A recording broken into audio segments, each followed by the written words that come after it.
हम लोग condition of tangency तक किए थे। कंडीशन ऑफ टेंजेंसी क्या था? तो x square by a square plus Y square by B square is equal to 1, a greater than b. और लाइन का इक्वेशन अगर आपको दिया जा रहा था y is equal to m x plus c, तो वी हैव गॉन फॉर कि क्या कंडीशन होगा कि ये जो लाइन होगा इस पैराबोला इस इलिप्स पे टैंजेंट होगा। क्या कंडीशन निकाले थे हम लोग? क्या निकाले थे बताओ? C square is equal to a square m square plus b, है ना? यानी c is equal to plus minus root under a square m square plus b square, है ना? ये हम निकाले थे कंडीशन ऑफ टेंजेंट। शायद यही पे एंड किए थे, है ना, लास्ट में। तो भाई पॉइंट ऑफ कांटेक्ट तो हम लोग अभी भी मिसिंग थे, और इस पे जहां तक क्वेश्चंस की बात थी वो भी हम लोग मिसिंग थे। करेक्ट, तो हम दोनों फैक्ट्स को करेंगे, उसके बाद ही हम इक्वेशंस की बात करेंगे और कुछ और करेंगे, ठीक है? तो सबसे पहले तो जो हमको निकालना है वो है point of contact. Point of contact, point of contact कैसे निकालेंगे? तो अगर ये इलिप्स है, ये इलिप्स है, और आप अगर ये टैंजेंट ले रहे हो, तो इसी को P को हम लोग क्या कह रहे हैं? तो पॉइंट ऑफ कांटेक्ट। यहाँ पे गिवन क्या होगा आपके पास? तो गिवन होगा आपके पास पहला तो इलिप्स, जिसको लिख रहे हैं x square by a square plus Y square by B square equal to 1, a greater than b. और दूसरा टैंजेंट। देखो पिछली बार हमने लाइन लिखा था, इस बार हम क्या लिख रहे हैं? टैंजेंट। क्यों? क्योंकि हमको नहीं पता था कि ये लाइन इस पर टैंजेंट होगा कि नहीं होगा। अब हम कंडीशन जानते हैं ना, इसी की जगह क्या लिख देंगे? यही plus minus root under a square m square plus b square, तो वो क्या कहलाएगा?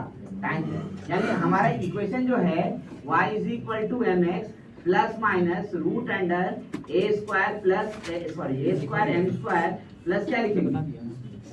अभी टैंजेंट है, करेक्ट ना? पॉइंट ऑफ कांटेक्ट चाहिए, तो क्या करेंगे? तो कुछ नहीं, इसको उठा करके y का वैल्यू यहाँ रख देते हैं और सॉल्व कर लेते हैं, पॉइंट ऑफ कांटेक्ट आ जाएगा और याद करने लायक आ जाएगा, है ना? थोड़े देर के लिए हम फिर वापस वही कर रहे हैं कि y is equal to m x plus c लिख दे रहे हैं, और c को क्या मान ले रहे हैं? तो plus minus root under a square m square plus b square, क्योंकि याद रखने में आसान होगा, है ना? तो उसी कॉन्सेप्ट पे चल रहे हैं हम। उठा करके इसको 10 बस इसके ऊपर डाल देते हैं, तो क्या लिख सकते हैं?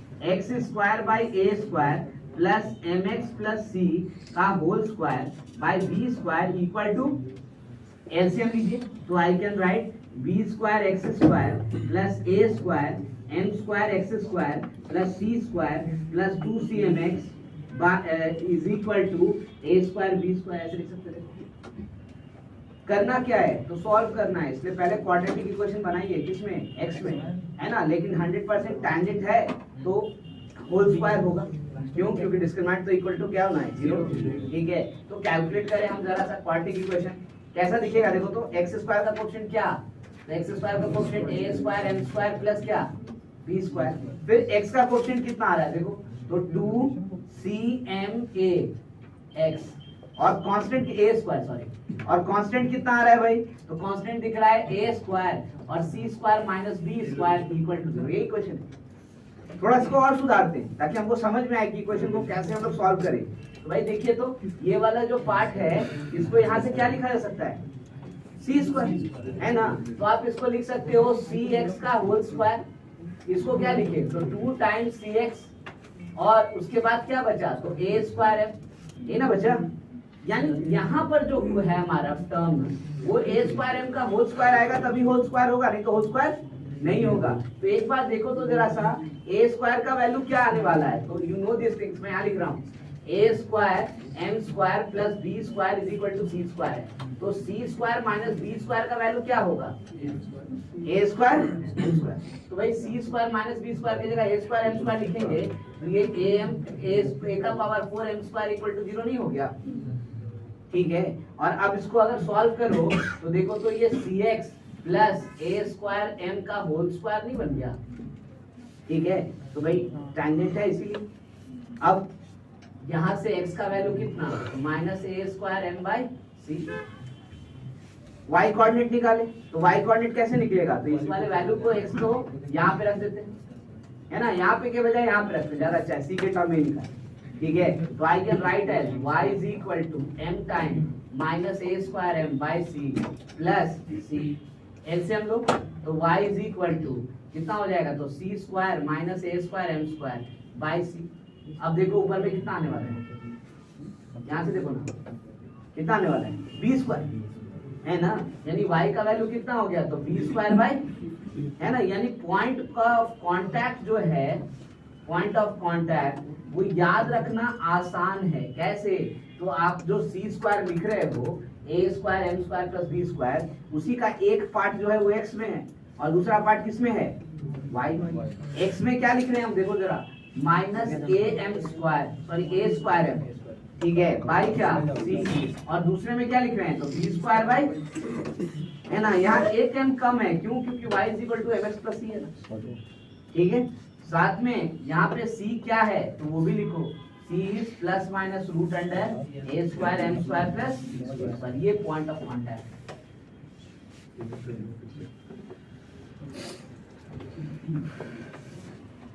आपने जैसे पैराबोला में देखा था कि नॉर्मल का इक्वेशन लिखते वक्त हम लोग ये पॉइंट ऑफ कांटेक्ट का इस्तेमाल करते हैं, यहाँ पे भी करना है, इसलिए इसको लिखना है।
ठीक है, तो हमने हाफ किया था वहाँ पे जो कंडीशन ऑफ टाइम था, उसको आज मैंने कंप्लीट किया। ठीक है, अब रिजल्ट्स को हम लोग लिखना स्टार्ट करेंगे एक साथ, ताकि याद रख सके। ये तो प्रोसेस है जिसके थ्रू हम लोग वर्कआउट करते हैं, बिना ये सीखे तो याद रखना भी मुश्किल है, इसलिए आपको दिखाया। अब रिजल्ट लिख रहे हैं, we are talking about tangents. Parabola में भी डिस्कस किया था, सर्कल में भी डिस्कस किया था। मुझे बताओ टैंजेंट्स कितने तरीके से लिखा जाएगा। ऑब्वियस है, टैंजेंट तो कह रहा है, तो एक और चीज चाहिए कंडीशन, या तो टैंजेंट का स्लोप दे दो और या तो पॉइंट दे दो, है ना। और पॉइंट देने का कितना तरीका, तो दो, या तो पॉइंट ऑफ कांटेक्ट होगा या तो पॉइंट ऑफ कांटेक्ट नहीं होगा, है ना। तो तीनों फॉर्मेट में हमें लिखना है चीजों को, है ना। क्वेश्चंस भी सॉल्व करना है। पहले तो स्टार्ट करें, फॉर्मूला कौन कौन सा याद करें। ठीक है, तो भाई पहला फॉर्मूला होगा, देखो इलिप्स यहाँ पे हम यही लिख रहे हैं, x square by a square plus Y square by B square is equal to 1 a greater than b, है ना। ध्यान रखना, पहला है equation of tangent with slope m, है ना। क्या लिखेंगे, तो अभी तो हम लोग लिख ही चुके हैं, उसी को हम लोग डिस्कस कर रहे थे। क्या लिखना है, y is equal to mx, और फिर क्या, तो plus minus root under a square m square plus, है ना। ये तो लिखते हैं, स्लोप दिया हुआ है। अच्छा, यहाँ पे पॉइंट ऑफ कांटेक्ट भी याद करते थे, क्योंकि नॉर्मल लिखने में मदद करेगा। तो पॉइंट ऑफ कांटेक्ट तो अभी अभी निकाले हैं, क्या होगा बताओ जल्दी से, minus a square m by c comma b square by, जहाँ पे व्हाट इज सी, तो c is nothing but plus minus root under a square m square plus, है ना। ये तो पहला। दूसरा equation of tangent with point of contact P x1, y1 क्या होगा बताओ जरा से इसका मतलब क्या दिया हुआ है यहाँ पॉइंट ऑफ कांटेक्ट। तो पॉइंट ऑफ कांटेक्ट दिया रहे तो टैंजेंट का इक्वेशन क्या होता है, कोई भी कर्व है पैराबोला में किए थे P is equal to 0 है ना। पॉइंट ऑफ कांटेक्ट दिया हुआ है तो टैंजेंट का इक्वेशन ऑब्वियसली हमेशा क्या होगा, तो P is equal to 0। इससे ज्यादा कुछ होगा ही नहीं। तो इसको तो याद करने के लिए अलग से कुछ मेहनत ही नहीं करना है ना। और T लिखेंगे कैसे जल्दी बताओ यहाँ पे इक्वेशन को, ये देखो लिखा हुआ है इलिप्स एक्स स्क्वायर की जगह क्या लिखेंगे एक्स एक्स है ना, बाई क्या a square plus Y square की जगह पे y y one by B square equal to हो गया टैंजेंट इक्वेशन। याद करने की जरूरत है नहीं, बस खाली मेहनत यही करना है स्लोप वाले। एक और फॉर्मेट है third, equation of tangent at p theta. अब अगर पी थीटा कह दिया तो ये पैरामीट्रिक फॉर्म दिया है ना, तो इसका मतलब ये पॉइंट ऑफ कांटेक्ट ही दिया है। तो सेम क्वेश्चन है, खाली x1 y1 की जगह पे क्या लिखा है पी थीटा। पी थीटा क्या होता है बताओ, पी थीटा क्या होगा यहाँ पे पैरामीट्रिक फॉर्म, इसेंट्रिक एंगल है ना थीटा। थीटा को क्या बोलते हैं हम लोग, इसेंट्रिक एंगल। याद है ना पैरामीट्रिक फॉर्म डिस्कस किए ना, तो इसेंट्रिक एंगल है। कैसे लिखते हैं इसको, पैरामीटर की मदद से क्या लिखेंगे इसको, a cos theta b sin है ना। तो इसी इक्वेशन में x1 की जगह क्या लिखोगे a cos थीटा और y1 की जगह क्या लिखोगे b sin। तो इक्वेशन क्या हो जाएगा, तो x by a cos theta plus y by b sin theta is equal to हो गया। देखो टैंजेंट का इक्वेशन खत्म। लेकिन अभी जो मैंने डिस्कस किया तो हमने बोला तीन तरह से क्वेश्चन पूछेगा, स्लोप देगा तो ठीक है आई एम रेडी, ठीक है ना। दूसरा बोला कि भाई पॉइंट देगा तो पॉइंट देगा तो पॉइंट ऑफ कांटेक्ट हो सकता है, तो भाई ये हाँ आई एम रेडी। लेकिन पॉइंट ऑफ कांटेक्ट नहीं होगा तो उसके लिए तो लिखे ही नहीं हम लोग। उसको कैसे करते हैं, इस फॉर्म से यूज करते हैं। सर्कल में पैराबोला में दोनों में किया था, उसके लिए हम लोग कौन सा फॉर्म यूज करते हैं, तो स्लोप फॉर्म है ना। हम लोग मान लेते हैं कि let slope of the tangent be m, ये इक्वेशन लिख दिए and it will pass through what that point given point. पूरा इक्वेशन किस में आ जाएगा m में, फिर सॉल्व करके m का वैल्यू निकाल लेंगे तो काम हो जाएगा, ठीक है। तो भाई उसके लिए नया इक्वेशन जानने की जरूरत हमको नहीं। हाँ ये जरूर है कि एक बार प्रैक्टिस किया जाए, क्वेश्चन बनाया जाए है ना, फिर आगे बढ़ते हैं। तो हम क्वेश्चन जरूर दे रहे हैं लेकिन उसके लिए कोई दूसरा इक्वेशन याद रखने की जरूरत नहीं है। एंड आई होप देखो आपके सामने लिस्ट कर दिया है, टैंजेंट के लिए बस ये तीन इक्वेशन याद रखना है। कोई डिफिकल्ट है, याद हो जाएगा सबको, हो जाएगा ना। अच्छी बात क्या है मैं आपको जरा समझा दूं कि ये इक्वेशंस याद रखने से फायदा ये है कि हमको एलिप्स तो याद हुआ, हाइपरबोला भी याद हो जाएगा, सर्कल भी याद हो जाएगा। कैसे जरा सोचो, अगर ये हाइपरबोला होगा तो इस बी स्क्वायर की जगह खाली माइनस बी स्क्वायर करेंगे, इस बी स्क्वायर की जगह माइनस बी स्क्वायर करेंगे, इस बी स्क्वायर की जगह माइनस बी स्क्वायर, यानी खाली जहां जहां बी स्क्वायर है उसकी जगह माइनस बी स्क्वायर लिखेंगे, हाइपरबोला का। सर्कल हुआ तो बी की जगह क्या लिखेंगे ए, है ना। तो यहाँ पे बी स्क्वायर की जगह क्या लिख दो ए स्क्वायर। तो आप किसके टैंजेंट लिख रहे हो, सर्कल का। आप यहाँ बी स्क्वायर की जगह क्या लिख दो ए स्क्वायर, तो किसका लिख रहे हो आप, सर्कल का। तो भाई सर्कल भी हो गया, एलिप्स भी हो गया और हाइपरबोला। सिर्फ पैराबोला डिफरेंट है, इसके अलावा कुछ नहीं है, बाकी सब सेम है। छोटा छोटा सा रिलेशन, यानी सब एक तरह का इक्वेशन। तो ज्यादा प्रॉफिटेबल है ना, याद रखना है, ठीक है। मैं क्वेश्चन दे रहा हूं, पहले क्वेश्चन पे अप्रोच कीजिए, उसके बाद आगे की बात करते हैं। Find the equation of tangent in the following cases. पहला, ellipse x square by 9 plus y square by 25 equal to 1. Slope of tangent equal to कितना दिया है स्लोप बताओ, एज यू विश। चलिए हम 2 दे देते, ज्यादा नहीं, ठीक है।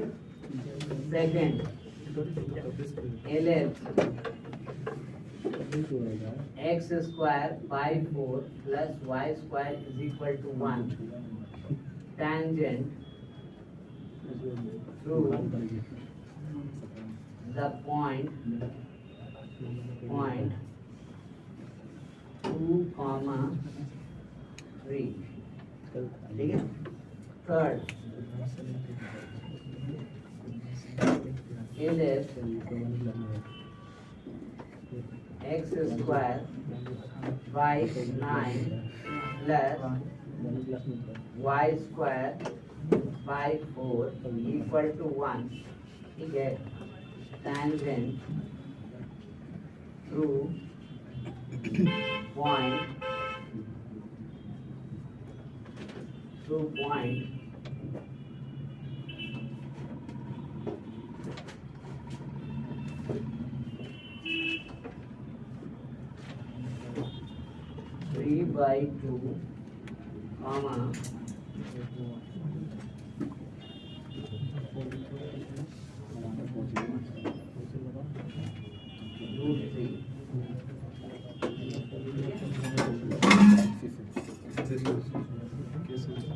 तीन केसेस दिया. Find the equation of tangents to the following cases. Ellipse दे दिया और उसके साथ साथ tangent का क्या दिया. तो पहले वाला केस में स्लोप दिया, दूसरे वाले केस में पॉइंट दिया जिसपे tangent पास करेगा जिसके थ्रू, और तीसरे वाले में भी पॉइंट दिया जिसके थ्रू tangent पास करेगा. तो आपको निकालना है.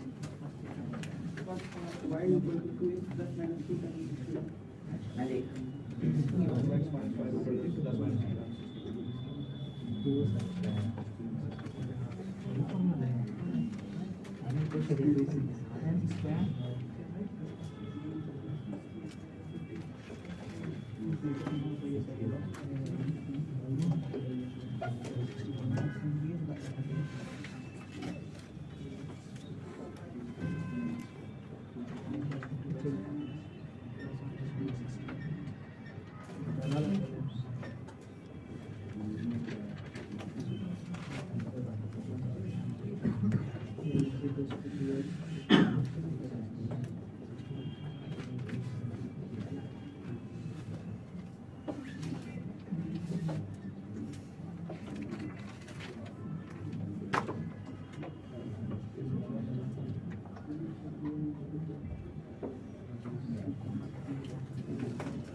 अच्छा, पहला वाला केस में जो क्वेश्चन देखो मैं लिख नहीं रहा हूँ, मैं इससे पूछ रहा हूँ, है ना, कि कंडीशन ऑफ टेंजेंसी तो हम लोग जानते थे कि भाई y is equal to mx और c की जगह क्या लिख दोगे, ये तो टेंजेंट हो जाएगा, तो काम तो आसान है.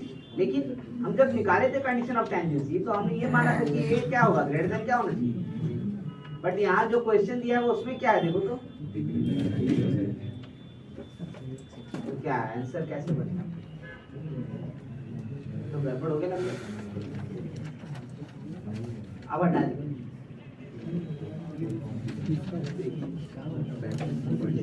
क्या लिखा जाए आप बताओ.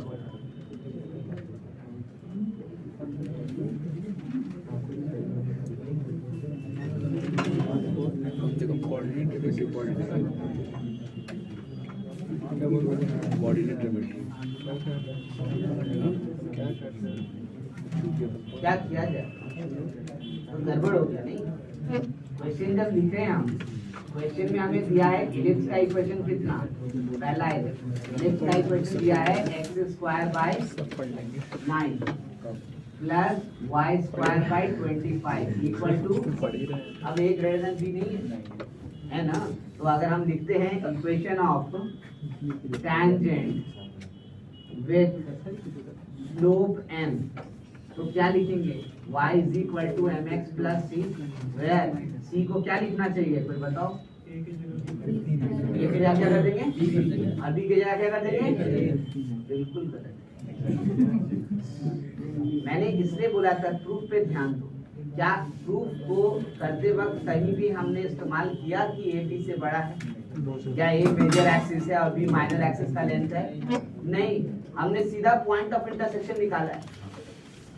तो कौन बड़ा है कौन छोटा है उससे मतलब ही नहीं है, ए एक्चुअली किसका कोएफिशिएंट है, एक्स का, और बी किसका कोएफिशिएंट है, वाई का। तो कोई टेंशन लेने की जरूरत नहीं है, हम क्वेश्चन जानबूझ के इसलिए दिए क्योंकि ये ख्याल अभी नहीं आया, एग्जाम में आ जाता तो क्या करते है ना, मान लीजिए एग्जाम में क्वेश्चन करते करते दिमाग में आ गया अरे वो तो भरा था तब ना लिखे थे, अब क्या करे बताओ, तो टाइम की बर्बादी है ना। तो आप ध्यान रखिए, प्रूफ करने के दौरान भी मैंने कहा होगा, फिर मैं कह रहा हूँ, आप प्रूफ में देखो सीधा पॉइंट ऑफ इंटरसेक्शन निकाले थे, कहीं पे यूज नहीं किया है कि ए बड़ा है बी से, क्या है प्रूफ में यूज, तो फिर क्यों टेंशन है, ये हमारे लिए खाली एक्स का कोएफिशिएंट है और कुछ भी नहीं। तो यहाँ पे भी क्या लिखेंगे, तो it is plus minus root under a square m square और प्लस क्या बी स्क्वायर, यानी हमारे लिए क्या होगा इक्वेशन, तो c is equal to plus minus root under 9m square plus 25, यही आना चाहिए, ठीक है ना। व्हाट इज m, 2, तो m अगर 2 है तो इसको क्या लिखेंगे 4, 36 प्लस 25 कितना हो गया 61, है ना, यानी इक्वेशन क्या हो गया भाई, तो इक्वेशन ऑफ टेंजेंट लिखते हैं y is equal to 2x plus minus root under,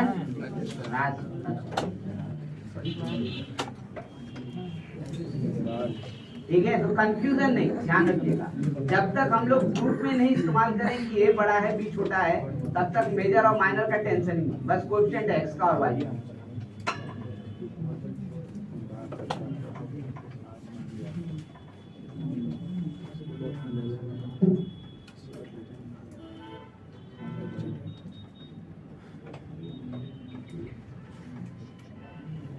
अब सेकंड क्वेश्चन में क्या करेंगे, तो पॉइंट दिया है, तो पहले तो पॉइंट का लोकेशन चेक करें, ये पॉइंट जो दिया है ये क्या है, पॉइंट ऑफ कांटेक्ट है या नहीं है, अगर पॉइंट ऑफ कांटेक्ट है तब तो t इक्वल टू 0, और पॉइंट ऑफ कांटेक्ट नहीं है तो फिर t इक्वल टू 0 नहीं लिख सकते, तो फिर क्या करेंगे, यही स्लोप फॉर्म है ना, जैसे सर्कल में किया, जैसे पैराबोला में किया, वही काम करेंगे, कोई नया नहीं कर रहे हैं, मतलब मैं यही कह रहा हूँ कोऑर्डिनेट पूरा एक है, और इसी कारण से आप बोलोगे क्वेश्चन डिफरेंट हो गया, क्वेश्चन क्या डिफरेंट होता है, खाली एक उठाता है पैराबोला हटा के इलिप्स डाल देगा, फिर इलिप्स हटाएगा हाइपरबोला डाल देगा, हर सिटिंग में अलग अलग क्वेश्चन आ गया देखो, है ना, बट कॉन्सेप्ट तो सेम ही है।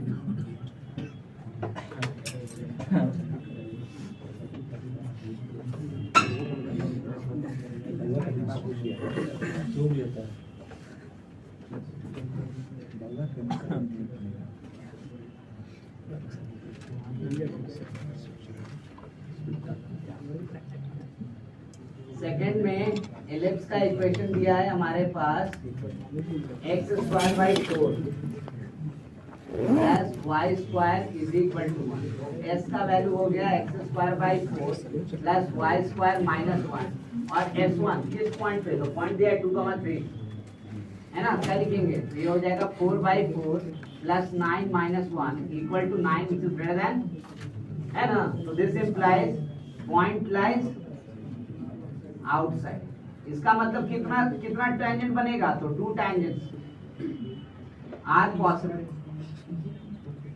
100% ना, जब पॉइंट बाहर है तो कितना टेंजेंट मिलना है, 2 डायरेक्टली 2 टेंजेंट मिलना है। अब स्टार्ट कीजिए, कैसे निकालिएगा, तो let slope of tangent BM, देख लेना पलट करके, चाहे सर्कल पलटना चाहे पैराबोला पलटना, देखो कहीं पे भी कोई स्टेप में चेंज नहीं करेगा, एकदम सेम काम करते नजर आएंगे, तो भाई फिर टेंशन किस बात का है, नया चीज थोड़ी है, सब तो वही पुराना है। अब क्या लिखे, तो equation of tangent, equation of tangent कितना हो जाएगा, y is equal to mx क्या करें तो plus minus root under a square m square plus लिख दिया, बट ए स्क्वायर तो दिया हुआ ना, ए स्क्वायर कितना है 4 और बी स्क्वायर कितना है 1, तो भाई ये लिखेंगे क्यों, उसको डायरेक्ट लिखते हैं हम लोग, कितना लिखे 4m स्क्वायर प्लस ये हो गया 1, है ना। Now we know that 1 passes through कौन सा पॉइंट P 2, सेटिस्फाई करेगा, सेटिस्फाई करवाओ, तो क्या लिखोगे 3 is equal to 2m plus minus root under 4m square plus 1। अब बताओ पूरे इक्वेशन में अननोन कितना है 1, उसी को कैलकुलेट करना है ना, हमारा काम खत्म हो जाएगा, ठीक है। और जैसे ही m आ गया तो क्या करेंगे, वापस स्लोप में इसमें डाल देंगे क्या, नहीं डालेंगे, सर्कल में भी बताया था नहीं डालेंगे, क्यों नहीं डालेंगे, वहां पे दो पैरेलल लाइन हो जाएगा, एक ही हमारा आंसर होगा, दूसरा आंसर नहीं होगा, तो चेक करना पड़ेगा, तो इतना मेहनत कौन करता है, पॉइंट तो ऑलरेडी दे ही रखा है, स्लोप यहाँ से मिल जाएगा, तो स्लोप पॉइंट कौन से डायरेक्ट लीजिए, है ना। तो बस ध्यान रखिएगा इस बात को, हर एक बात रिपीट कर रहे हैं, कुछ भी नया नहीं बोल रहे। इसको इधर ले आते हैं, स्क्वायर करते हैं, 3 - 2m का whole square is equal to 4m square plus 1, ये कितना हो गया, तो 4m स्क्वायर प्लस 9 और माइनस कितना हो जाएगा, तो 12m is equal to 4m square plus 1।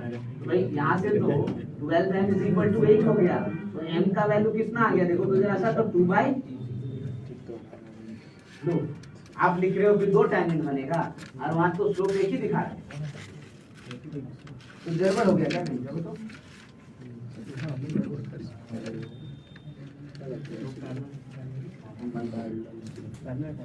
क्या कर रहे थे, किसके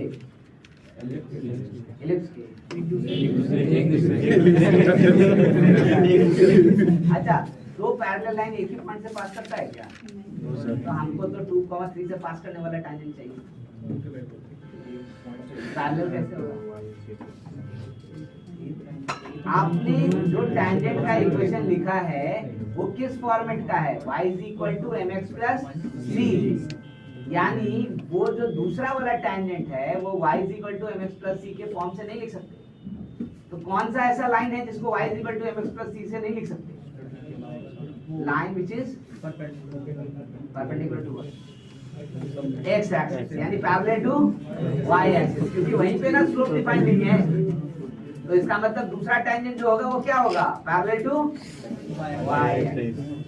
समझ में बात आया, टेंजेंट तो 2 ही बनेगा, लेकिन इसका मतलब दूसरा वाला टेंजेंट ये नहीं दे सकता, कौन नहीं दे सकता, y = mx + c, तो दूसरा टेंजेंट क्या होगा, it will be parallel to y axis, है ना। आप फिगर बनाते हैं, बाद में लिखेंगे कुछ बात, पहले फिगर बनाते हैं ताकि आपको ये बात समझ में आए कि हम क्या बोले, है ना। फिगर बनाइए जरा,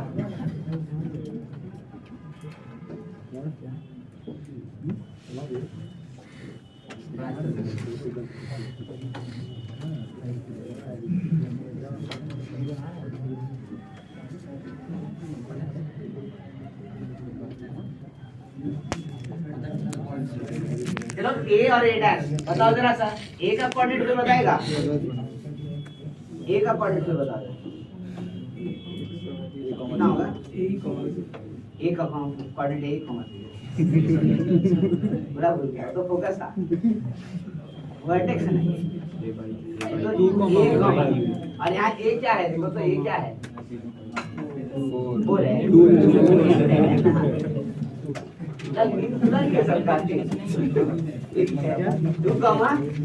और एडास कितना हुआ -2, अच्छा ये मार्क क्यों करवाए, क्योंकि देखो हमारा पॉइंट जो है वो 2,3 है, अगर 2,3 है तो यहाँ से ऐसे लाइन जाएगा, यहीं पे पॉइंट होगा हमारा 2,3, ये ना होगा, तो एक टेंजेंट तो यही हो गया, देखो नहीं हो गया, जो कि किसके पैरेलल दिख रहा है, y एक्सिस, हम भी तो वही कह रहे हैं, ठीक है। और दूसरा वाला जो होगा वो कैसा होगा, तो दूसरा वाला ऐसे होगा, कहीं जगह होगा ना, जिसका स्लोप आप निकाल चुके हो कितना, 2/2, है ना। So what are the equation of tangents, equation of tangents क्या हो गया, जल्दी बताओ।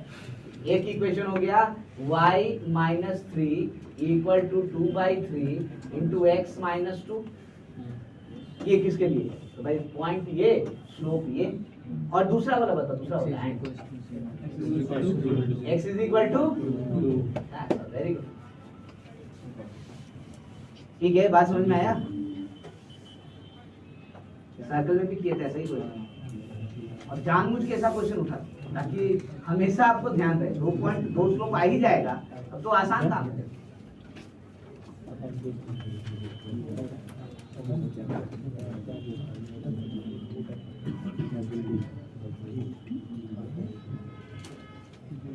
आज तो चल जाएगा काम क्योंकि इलिप्स ही पढ़ रहे हैं, लेकिन जैसे ही नेक्स्ट क्लास में हाइपरबोला स्टार्ट करेंगे ना, हम खाली इलिप्स रिपीट करने वाले, सब कुछ रिपीट होगा, तो रिवाइज जरूर करना, क्योंकि फिर रिवर्स कैलकुलेशन करवाएंगे, फिर ये काम करवाएंगे, दोबारा सब करवाएंगे। तो अगर याद होगा तब तो जल्दी हो जाएगा, अगर नहीं याद होगा तो फिर गड़बड़ा।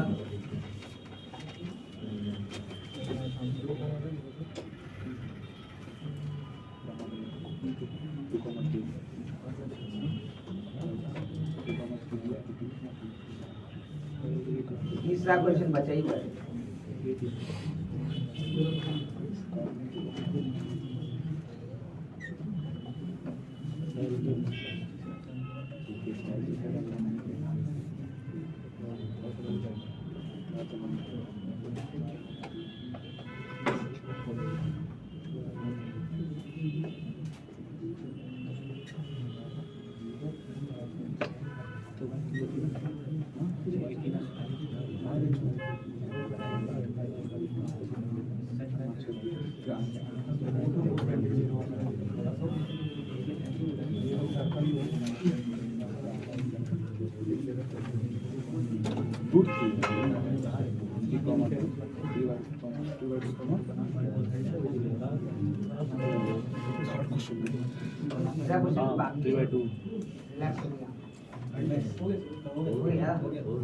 उसमें क्या था, पॉइंट कहाँ था,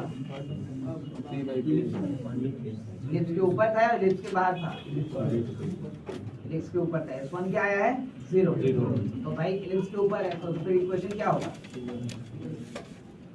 फिर ऐसे ही करें सॉल्व, इक्वल टू 0, खत्म आंसर। अब पॉइंट अगर अंदर होता तो क्या होता, S1 less than 0, no tangent is possible, है ना, उस केस में कहते हैं कोई टैंजेंट पॉसिबल नहीं है ना। तो थर्ड वाला क्वेश्चन यहीं पे बना लेते हैं। थर्ड क्वेश्चन में इलिप्स हमारे पास दिया है x square by 9 plus y square by 4 equal to 1। तो s हमारे लिए कितना हो गया, तो x square by 9 plus y square by 4 minus 1। तो s1 किस पॉइंट पे भाई, तो 3/2 कॉमा √3 है ना। तो क्या लिखेंगे, तो 3/2 यानी 9 इंटू 4 प्लस ये कितना हो गया √3 यानी कितना हो जाएगा, तो 3/4 माइनस 1। ध्यान दो टोटल मिलके क्या हो रहा है देखो तो, है ना। तो implies point lies on the ellipse, तो वो पॉइंट ऑफ कांटेक्ट है। अगर पॉइंट ऑफ कांटेक्ट है तो इक्वेशन ऑफ टैंजेंट क्या हो जाएगा बताओ जरा सा, तो it will be t equal to लिखते हैं t इक्वल टू x1, तो कितना हो जाएगा, तो 3x/2 into 9 plus √3y/4 is equal to 1। देखो कैंसिलेशन भी ठीक है, थोड़ा कैंसिल कर लो, रिजल्ट हो जाएगा।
ठीक है, तो टैंजेंट्स का क्वेश्चन अब छूटने वाला नहीं है, बन जाएगा किसी भी हालत में। इससे ज्यादा कोई इन्फॉर्मेशन तो पूछता ही नहीं देकर, तो अपना काम हो गया। इसके बाद क्या करेंगे, तो भाई कुछ स्पेशल कंडीशन यहीं पे कर लेते हैं, उसके बाद आगे बढ़ेंगे तो नॉर्मल्स निकालेंगे। स्पेशल कंडीशन मतलब क्या, तो भाई उसको ध्यान रखना, ये point lies outside the ellipse, then पहला equation of pair of tangents क्या था बताओ, बार बार बताएं, सर्कल में भी लिखे थे, पैराबोला में भी लिखे थे। अगर पॉइंट बाहर है, पॉइंट अगर बाहर है इस तरीके से, तो आपका जो पेयर ऑफ टैंजेंट्स है उसका इक्वेशन क्या था, तो t square is equal to SS1 है ना, इसको याद रखना। हालांकि इसको इस्तेमाल तो हम लोग करते नहीं, उसके लिए तरीका देख ही लिया हम, ठीक है, लेकिन फिर भी याद रखिए, है ना, डायरेक्ट करके पूछ दिया तो क्या करें, ठीक है। दूसरा equation of chord of contact क्या था बता दो, कॉर्ड ऑफ कॉन्टैक्ट का equation T is equal to 0, याद किया है, T इज इक्वल टू 0 है ना, पॉइंट बाहर है तो T इज इक्वल टू 0 ना पार्ट इक्वेशन।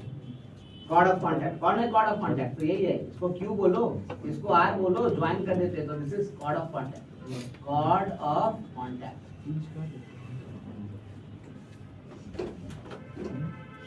है ना। और एक कॉन्सेप्ट और था इसी के साथ लगा हुआ, कौन सा कॉन्सेप्ट वाइज, तो ये इसको थर्ड कर लो या सेपरेटली लिख लो, equation of chord with mid point P x1, y1। Mid point अगर दिया हुआ है तो कॉर्ड का इक्वेशन क्या था, हाँ इस बार से बोला, this is T is equal to S1। ये कभी भी किसी भी कर्व में चेंज होने वाला नहीं है ना। आपको इलिप्स में भी सॉरी पैराबोला में भी आपको प्रूफ करके दिखाया था एक, करेक्ट ना, सर्कल में भी दिखाया था दोनों। अब मैं पूछ रहा हूँ फिर से, कोई किसी का प्रूफ रिक्वायर्ड है या चल जाएगा काम इसके, इसी तरह चल जाएगा काम ना। लेंथ ऑफ कॉर्ड का फॉर्मूला रिपीट करने की जरूरत है, तो क्वेश्चन देते हो, ठीक है, खाली क्वेश्चन देते हैं, क्वेश्चन से समझ में आ जाएगा कि वो याद है आपको, है ना, मेरा काम हो जाएगा, ठीक है। Find the length of cord,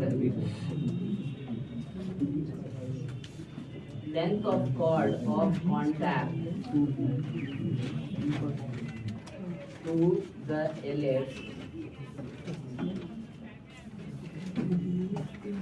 ellipse, x square by 4 plus y square is equal to 1 from the point P 2, 0।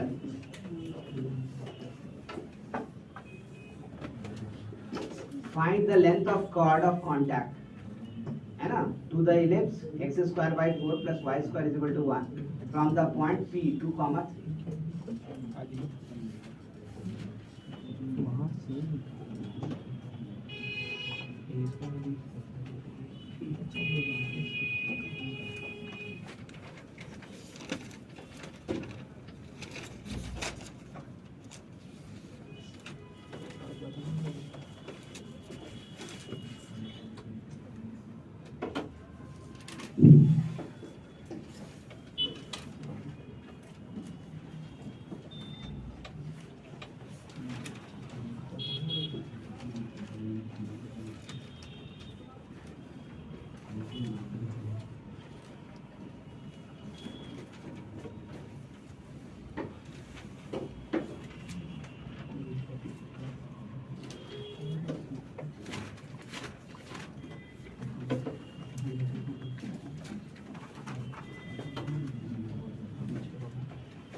दिया है।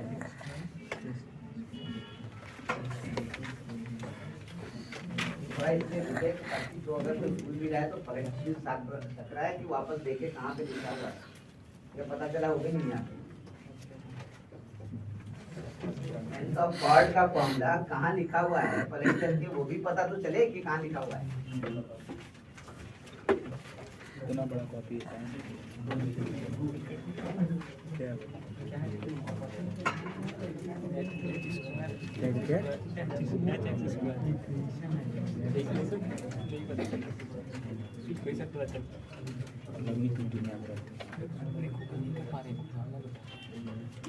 सामने बैठे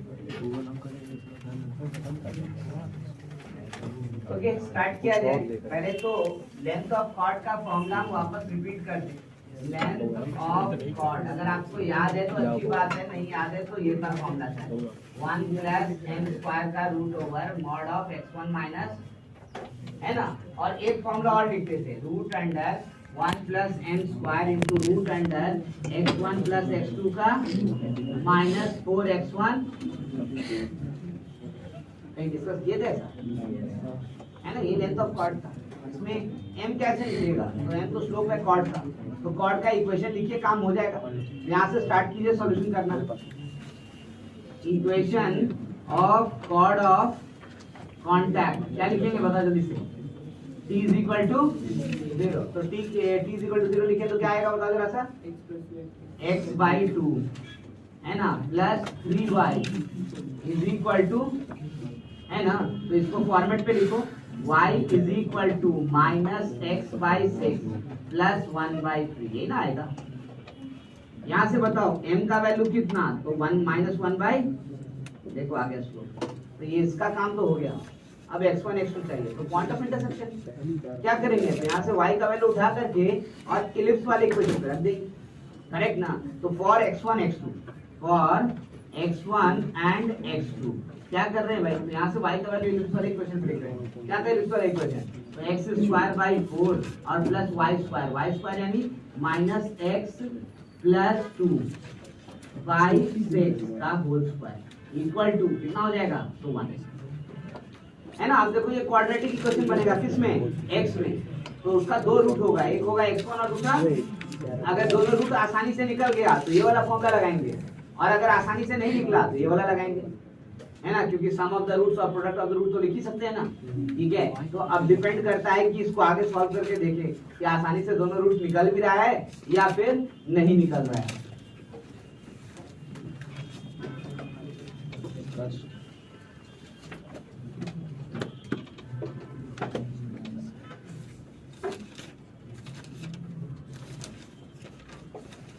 लिखिए जरा सा, यहाँ से क्या हो जाएगा, तो ये x square by 4 plus x minus 2 का square by 36 is equal to 1। ये तो मुझे तो ऐसा दिख रहा है, देखो आपको कैसा दिख रहा है मुझे नहीं पता, लेकिन ऐसा है ऐसा, है ना, सही लिखे ना, ये गलत हो गया, सही है। अब एलसीएम लेते हैं, तो एलसीएम लेंगे तो ये क्या हो जाएगा 9x square plus x square minus 4x plus 4 equal to, ठीक है। यहाँ से x स्क्वायर कितना हो गया, तो 10x स्क्वायर माइनस 4x और उधर से आएगा तो माइनस 32 इक्वल टू, हो गया ना। और क्या कॉमन लेके हटा सकते हैं बताओ, 2 हटा सकते हैं, तो ये हो जाएगा 5x square minus 2x minus 16 equal to. अब बताओ x1 x2 निकालना आसान है क्या, नहीं, उससे आसान तो होगा कि हम सम ऑफ द रूट्स और प्रोडक्ट ऑफ द रूट्स निकालें। तो भाई यहाँ से x1 प्लस x2 क्या होगा ये बताओ, 2y, और x1 x2 कितना होगा माइनस 16 है ना। तो लेंथ ऑफ कॉर्ड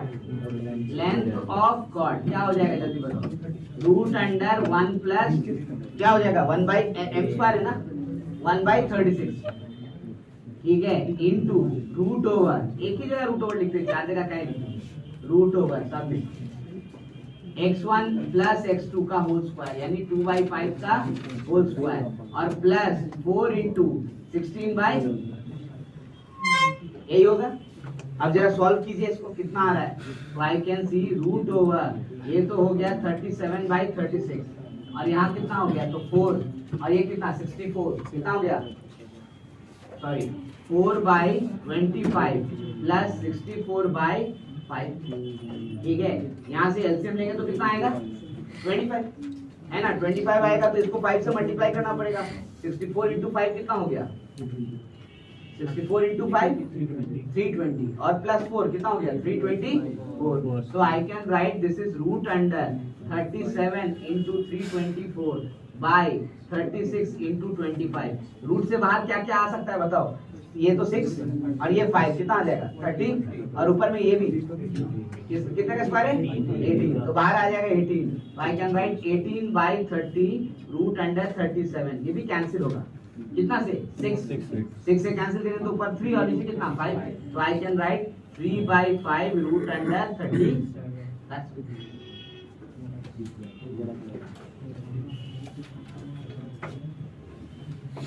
है ना। वो तो एक तरह से रिवीजन क्लास चल रहा है। Yes sir. क्योंकि यही काम हम लोग सर्कल में भी किए थे, यही काम पैराबोला में भी किए थे और इलिप्स में भी कर रहे हैं, हाइपरबोला में भी करेंगे। नहीं करेंगे क्यों? क्योंकि अब तो आदत हो गया।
ठीक है, इतनी बातें तो सबको समझ में आ गई होंगी, सब कुछ लगभग रिपीटिशन है। एक इम्पॉर्टेंट फैक्ट यहीं पे हम डिस्कस करेंगे, उसके बाद नॉर्मल्स की बातें करेंगे। वो इम्पॉर्टेंट फैक्ट ये है कि भाई डायरेक्टर सर्कल हम लोग सर्कल में डिस्क्राइब किए थे। एक सर्कल था जो कि सर्कल का डायरेक्टर सर्कल था, और जब पैराबोला आया था तो वो डायरेक्टर सर्कल एक्चुअली डायरेक्ट्रिक्स हो गया था, स्ट्रेट लाइन हो गया था। Yes sir. है ना। तो ऐसा क्यों हुआ था? क्योंकि कॉन्सेप्ट डायरेक्टर सर्कल का एक्चुअली इलिप्स से स्टार्ट होना चाहिए और इलिप्स के लिए ही था, लेकिन हम लोग क्योंकि क्वेश्चन एग्जाम में आता है तो इसलिए हम पहले से कर लिए थे सर्कल में, है ना। तो यहाँ तो बनता ही है कि आप डायरेक्टर सर्कल पहले निकालें उसके बाद बात करें, ठीक है। तो डेफिनेशन और रिलेशन तो हम लोग पहले डिस्कस कर चुके हैं। व्हाट इज डायरेक्टर सर्कल बताओ। The locus of a point from which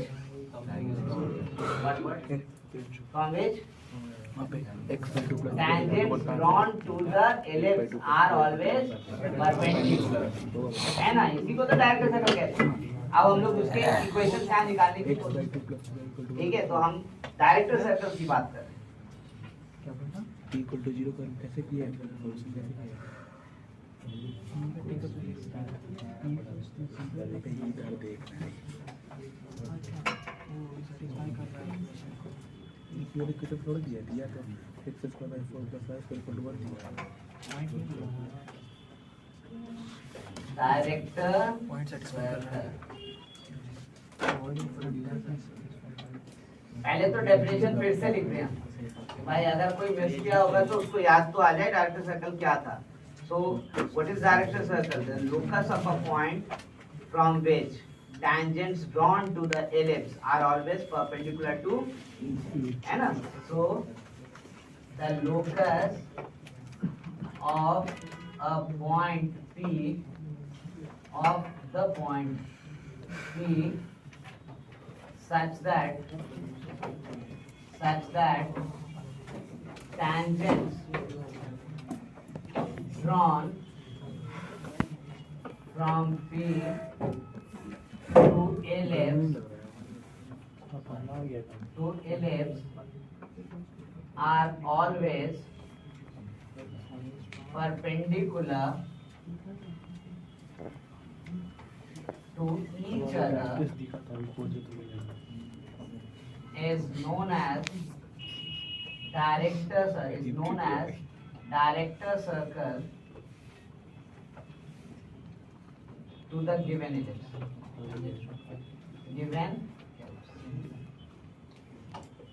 The locus of the point P such that tangents drawn from P to the ellipse are always perpendicular to each other is known as director circle to the given ellipse. ठीक है, यानी आपको एक ellipse दिया जाएगा, given क्या होगा, तो एक ellipse x square by a square plus y square by b square equal to 1। आपको क्या चाहिए, तो ऐसा पॉइंट जहां से जब टैंजेंट्स ड्रॉ करें इस पे तो दो टैंजेंट्स ड्रॉ हो और दोनों आपस में क्या हो 90 डिग्री, है ना। तो 100% अगर ये इलिप्स है हमारे पास, ये हमारे पास इलिप्स है, तो डायरेक्टर सर्कल का पॉइंट तो बाहर ही लाई करेगा, है ना। और कैसा होगा भाई, तो देखिए 100% ये वाला जो टैंजेंट है और ये वाला जो टैंजेंट है, इसके बीच में एंगल क्या आना चाहिए 90 डिग्री, तभी इसका लोकस निकालना है और कुछ करना नहीं। कैसे निकाला जाए अब आप ये बताओ, अब आपकी मर्जी।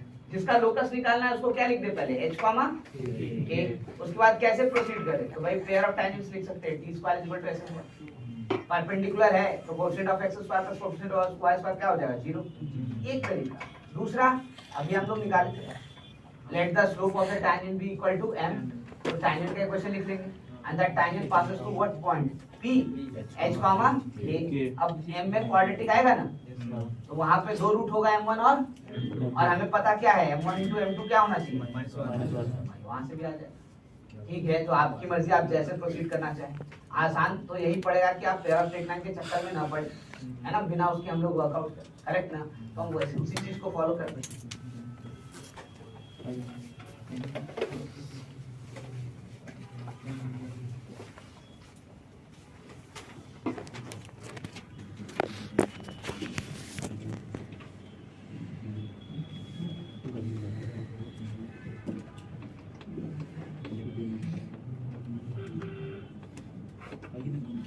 Late P be H comma K मान लेते थोड़ी देर के लिए, ठीक है ना। जिसका लोकस निकालना है, इसी का लोकस निकालना है, ध्यान रखें, ठीक है। अब क्या करेंगे, तो equation of tangent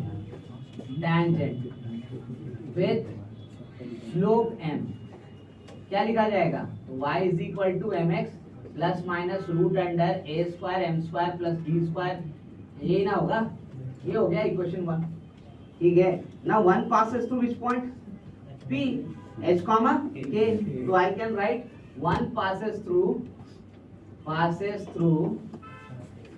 P h comma k, तो यहाँ से लिख लीजिए, तो this implies k is equal to mh plus minus root under a square m square plus b square, mh इधर ले आते हैं तो k माइनस mh का whole square equal to a square m square plus b square. पूरे equation में देखो m unknown है, तो उसमें क्वाड्रेटिक इक्वेशन बन रहा है ना। तो क्वाड्रेटिक इक्वेशन बनाते हैं, क्या होगा भाई, तो m स्क्वायर यहाँ से आएगा h स्क्वायर और उधर से क्या आएगा माइनस h स्क्वायर आएगा ना। फिर m वाला कोएफिशिएंट कितना हो जाएगा, तो माइनस 2m यहाँ से kh और कांस्टेंट वाला यहाँ से k स्क्वायर वहां से minus b square equal to, देख लो this is quadratic in what m। Now अगर क्वाड्रेटिक m में है तो late m1 m2 B two roots, मान लेते हैं कि m1 m2 दो रूट्स है, तो गिवन क्या है हमें कि टैंजेंट्स आर व्हाट, तो m1 m2 क्या होगा -1, है ना। सो गिवन है हमारे पास कि m1 m2 जो होगा वो -1 होगा, लेकिन m1 m2 तो प्रोडक्ट ऑफ द रूट्स होता है ना। प्रोडक्ट ऑफ द रूट क्या लिखते हैं, c/e, तो c क्या है यहाँ पे ए स्क्वायर माइनस बी स्क्वायर, और ये क्या है, तो इसका मतलब तो यही हो गया कि k square minus b square by h square minus a square equal to कितना होगा। अब तो देखो इस इक्वेशन में एच और के ही खाली अननोन है, और उसका भी क्या निकालना है, लोकस।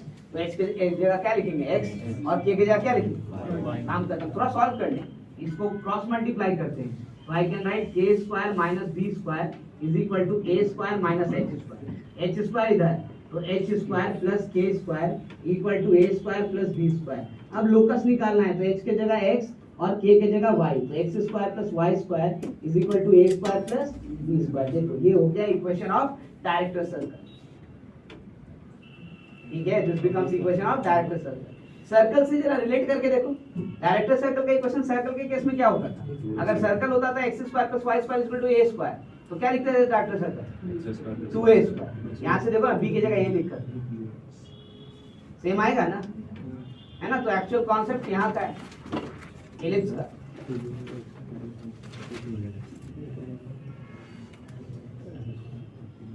एक प्रॉपर्टी जो था कि कोसेंट्रिक होगा, वो तो अभी भी है, लेकिन रेडियस वाला आप नहीं कह सकते, क्योंकि इलिप्स में कोई रेडियस नहीं होता।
ठीक है, और कोई कॉन्सेप्ट था हमारे पास भाई? अब ये कोई कॉन्सेप्ट नहीं था अदर देन नॉर्मल्स, यानी अब हमको सिर्फ नॉर्मल्स के इक्वेशंस कैसे लिखते हैं वो समझे, तो इक्वेशंस वाला सारा पार्ट खत्म हो जाएगा, फिर प्रॉपर्टीज बचेगा, ठीक है ना।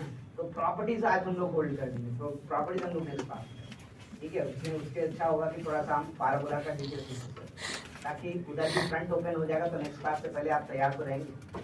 अगर कोई छोड़ दिया है कम से कम कुछ प्रैक्टिस करके तो रखेगा, क्योंकि पाराबोला भी डिस्कस कर रहे हैं, ठीक है। तो थोड़ा सा उधर बढ़ जाए, लेकिन पहले नॉर्मल्स इक्वेशंस कैसे लिखते हैं देखिए, ठीक है। एक नॉर्मल्स और एक नॉन एसेंशियल कॉर्ड का इक्वेशन, अगर दो पॉइंट दिया है, अगर बोलोगे कि 2 पॉइंट दिया है तो फिर क्यों बता रहे, 2 पॉइंट फॉर्म से तो ऐसे लिख ही लेते हैं, हाँ, लेकिन ट्रिग्नोमेट्री इन्वॉल्व होगा ना यहाँ पे। अगर ट्रिग्नोमेट्री इन्वॉल्व है तो निकाल के रख लेना ज़्यादा अच्छा है, ठीक है। नहीं तो फिर क्या होगा, कैलकुलेशन जब करोगे तो हमेशा गलती करोगे, इसलिए थोड़ा एक कॉर्ड का इक्वेशन हम लोग कर देंगे, और कुछ नहीं। स्टार्ट करते हैं नॉर्मल का इक्वेशन। नॉर्मल एलिप्स हमारे पास क्या है भाई, ध्यान रखिएगा, एलिप्स है x square by a square plus Y square by B square is equal to 1 a greater than b. ये ए ग्रेटर देन बी हम लिख तो रहे हैं, लेकिन इसका इस्तेमाल है कि नहीं है तो हम ध्यान से देखिए प्रूफ के दौरान। अगर हम यूज करेंगे कि ये मेजर एक्सिस या माइनर एक्सिस तो मतलब है, नहीं यूज करेंगे तो कोई मतलब नहीं। नॉर्मल कहने का मतलब क्या हुआ, तो नॉर्मल का मतलब होता है line which is perpendicular to tangent, है ना। लेकिन किस पॉइंट पे, तो एट पॉइंट ऑफ कांटेक्ट। तो अगर ये पॉइंट ऑफ कांटेक्ट है तो इसी पे परपेंडिकुलर जो ड्रॉ करेंगे लाइन, इसी को हम लोग क्या बोलेंगे, तो नॉर्मल, इसी को हम लोग नॉर्मल बोलेंगे, ठीक है। तो इक्वेशंस में नॉर्मल है इलिप्स पे, ये तो बता दिया। दो इन्फॉर्मेशन चाहिए होता है स्ट्रेट लाइन के लिए, तो दूसरा इन्फॉर्मेशन देगा ना। तो दूसरा इन्फॉर्मेशन क्या दे सकता है, तो जैसे यूजुअली अभी तक देते आया है, एक या तो स्लोप या तो दूसरा पॉइंट, है ना। यहाँ पे आर्बिट्रेरी पॉइंट का कोई मतलब ही नहीं है, ठीक है। आर्बिट्रेरी पॉइंट फिर वैसे ही निकालेंगे हम स्लोप की जैसा, ठीक है। क्वेश्चंस हम इक्वेशंस किसका बनाते हैं, जब पॉइंट ऑफ कांटेक्ट दिया जाए और क्या दिया जाए, तो स्लोप, ठीक है। तो हम एक एक करके स्टार्ट करते हैं, जैसे टैंजेंट वैसे ही नॉर्मल, करेक्ट। पहला equation of normal with slope m, ध्यान रखोगे यहाँ पे स्लोप किसका दिया हुआ है, नॉर्मल का, है ना। तो स्लोप दिया हुआ है, अगर ये पॉइंट मिल जाए तब तो नॉर्मल का इक्वेशन लिख लेंगे ना, ठीक है। थोड़ा सा डिफिकल्ट पार्ट है, इसको याद रखना, प्रोसेस को याद रखो तो ज्यादा अच्छा है, लेकिन ठीक है, ऐसा भी डिफिकल्ट नहीं है कि याद ना हो, ठीक है। कैसे करेंगे बताओ, तो हम इसको प्रूफ कर रहे हैं। देखो स्लोप ऑफ नॉर्मल दिया हुआ है आपको, कितना दिया हुआ है, it is equal to m। तो इसका मतलब इमीडिएटली स्लोप ऑफ टैंजेंट क्या हो जाएगा, ये बताओ, -1/, इसी को m1 कह लेते हैं, सपोज करो, करेक्ट। तो अगर स्लोप ऑफ टैंजेंट पता है तो पॉइंट ऑफ कांटेक्ट तो पता होगा ना आपको। पॉइंट ऑफ कांटेक्ट ये बताओ जरा सा, आज के क्लास में यही से स्टार्ट ही की है, कितना लिखे थे, minus a square m1 by c comma b square by c, where what is c, where what is c, plus minus root under a square m1 square plus, है ना। ये तो पॉइंट ऑफ कांटेक्ट क्योंकि tangent की बात हो रही है तो m1 में लिखें, लेकिन हमको तो नॉर्मल की बातें करनी है, तो नॉर्मल की बातें करेंगे तो ये पॉइंट ऑफ कांटेक्ट को क्या लिखा जाता है, फुट ऑफ द नॉर्मल, है ना। सो डेफिनेटली अब इसको हम कह रहे हैं foot of the normal, foot of the normal. क्या करेंगे बताओ जरा सा, क्या डिफरेंस आएगा इसमें, कुछ नहीं, m1 के क्या लिख देंगे, -1/m, है ना।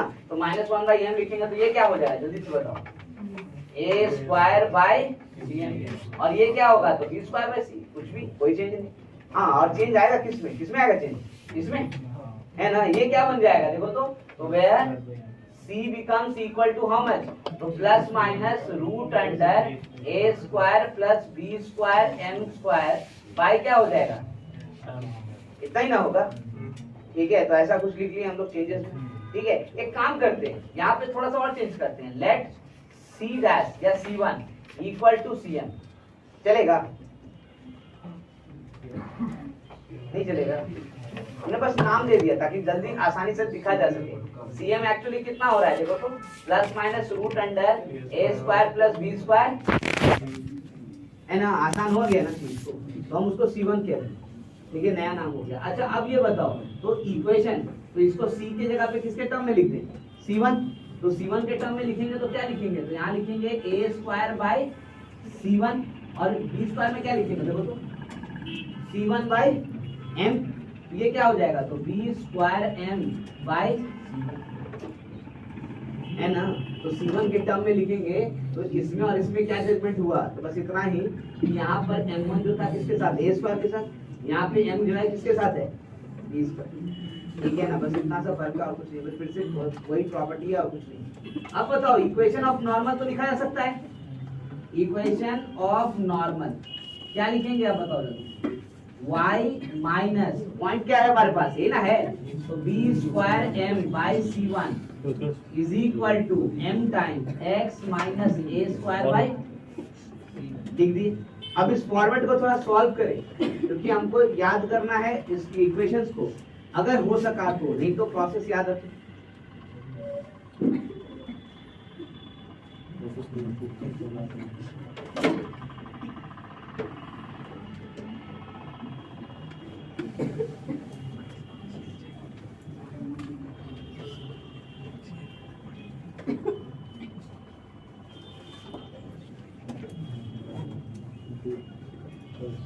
क्या लिखेंगे देखो तो y minus b square m by C1 equal to mx, और उसके बाद क्या है minus ma square by C1। इस वैल्यू को इधर ले आते हैं, इस वैल्यू को इधर ले आएंगे तो I can write y is equal to mx minus m time a square minus b square by क्या, अब C1 भी लिख सकते हैं। C1 क्या था हमारा देखो तो प्लस माइनस है ना, तो प्लस माइनस है तो ये प्लस माइनस हो जाएगा, यानी नॉर्मल का इक्वेशन किसमें चेंज हो गया, तो y is equal to mx plus minus m time a square minus b square by root under a square plus b square m square.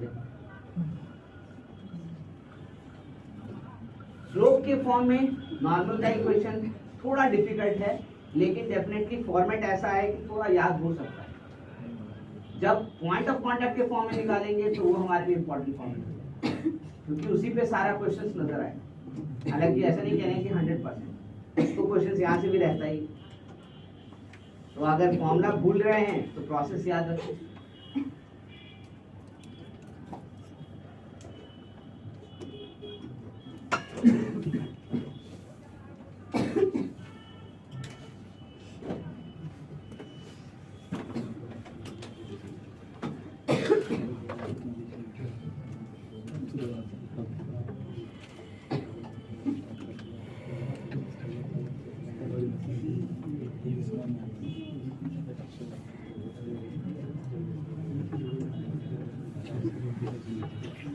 Equation of normal at foot of the normal p x1 comma, मतलब इस बार आपको slope नहीं दिया है, point दिया है, और कौन सा पॉइंट, तो फुट ऑफ द नॉर्मल। अब आपको निकालना है नॉर्मल का इक्वेशन क्या होगा। यहाँ वाला फॉर्मेट थोड़ा याद रखना आसान है, ठीक है, लेकिन निकालने का तरीका भी बताना है, क्योंकि अगर फिर मिस किए तो निकालना तो पड़ेगा ही पड़ेगा, और एक दो बार निकालेंगे तो याद हो जाएगा। मैं फिर से रिपीट कर रहा हूँ, ध्यान रखिएगा, ये सारे इक्वेशंस इलिप्स के साथ साथ हाइपरबोला और सर्कल दोनों पे एप्लीकेबल है। हाइपरबोला पे अगर लिखना है तो खाली बी स्क्वायर की जगह क्या रिप्लेस करोगे, माइनस बी स्क्वायर, और अगर सर्कल पे लिखना है तो बी स्क्वायर की जगह क्या रिप्लेस करोगे, ए स्क्वायर, ठीक है ना, इससे ज्यादा कुछ भी नहीं होगा, ठीक है। अब यहाँ से स्टार्ट करते हैं, कैसे करेंगे, तो पॉइंट तो दिया ही हुआ है, क्या चाहिए हमको, खाली स्लोप। स्लोप कैसे निकालेंगे, तो टैंजेंट का स्लोप निकाल के निकाल लेते हैं, करेक्ट ना। तो क्या करेंगे, तो equation of tangent at p x1 comma y1 क्या लिखेंगे, तो p इक्वल टू है ना, इक्वेशन क्या होगा, x x1 by a square plus y y1 by b square equal to, यहाँ से स्लोप बताओ, स्लोप ऑफ टैंजेंट कितना है, निकाल सकते हैं डायरेक्ट हम लोग, कितना होगा जल्दी बताओ, minus b square x1 by a square y1, ये ना होगा। कैसे निकालेंगे, स्ट्रेट लाइन है ना, लोग कैसे निकालते हैं, y is equal to mx plus c के फॉर्मेट में चेंज करके चेंज करो, ये उधर जाएगा, minus x1 by a square हो गया। अब यहाँ पे y का जो कोएफिशिएंट है उधर भेज देंगे, उतना ही ना आएगा, ठीक है। तो स्लोप ऑफ नॉर्मल कितना होगा बताओ जरा सा, slope of normal a square y1 by b square, slope मिल गया, पॉइंट पहले से पता है, इक्वेशन लिखते हैं, so equation of normal, equation of normal कितना हो जाएगा, y minus y1 equal to a square y1 by b square x1 into x minus x, है ना। इस फॉर्मेट को थोड़ा सा सॉल्व करते हैं कि याद होने लायक फॉर्म पे आ जाए। तो हमने कहा y और b सब एक साथ, a और x1 सब एक साथ, क्योंकि इक्वेशन में वैसा ही है ना, ये पैराबोला इलिप्स का इक्वेशन देखो वैसा ही है। तो हम क्या कर रहे हैं, ये b ऊपर मल्टीप्लाई कर रहे हैं, y1 इधर ला रहे हैं, तो I can write b square by y1 y minus y1 is equal to a square by x1 x minus x। I can rewrite this, b square y by y1 minus b square equal to a square x by x1 minus a square. इसको उधर लेके जाते हैं, I can write a square x by x1 minus b square y by y one equal to a square minus, now this is the equation of normal to ellipse. ठीक है, एक इसका relation इसके साथ स्टैब्लिश कर सकते हैं। कैसे? तो आप देखो यहाँ से, यहाँ पे x का coefficient x1 by a square, अगर नॉर्मल लिख रहे हैं तो कोएफिशिएंट उलट गया, ए स्क्वायर ऊपर और x1 नीचे। यहाँ पे भी देखो B square by y1 by B square है, नॉर्मल लिख रहे हैं तो ये कोएफिशिएंट उलट गया, तो बी स्क्वायर बाई क्या हो गया y1, और दोनों में से एक का साइन चेंज करते हैं ना, तो एक का साइन चेंज किया देखो।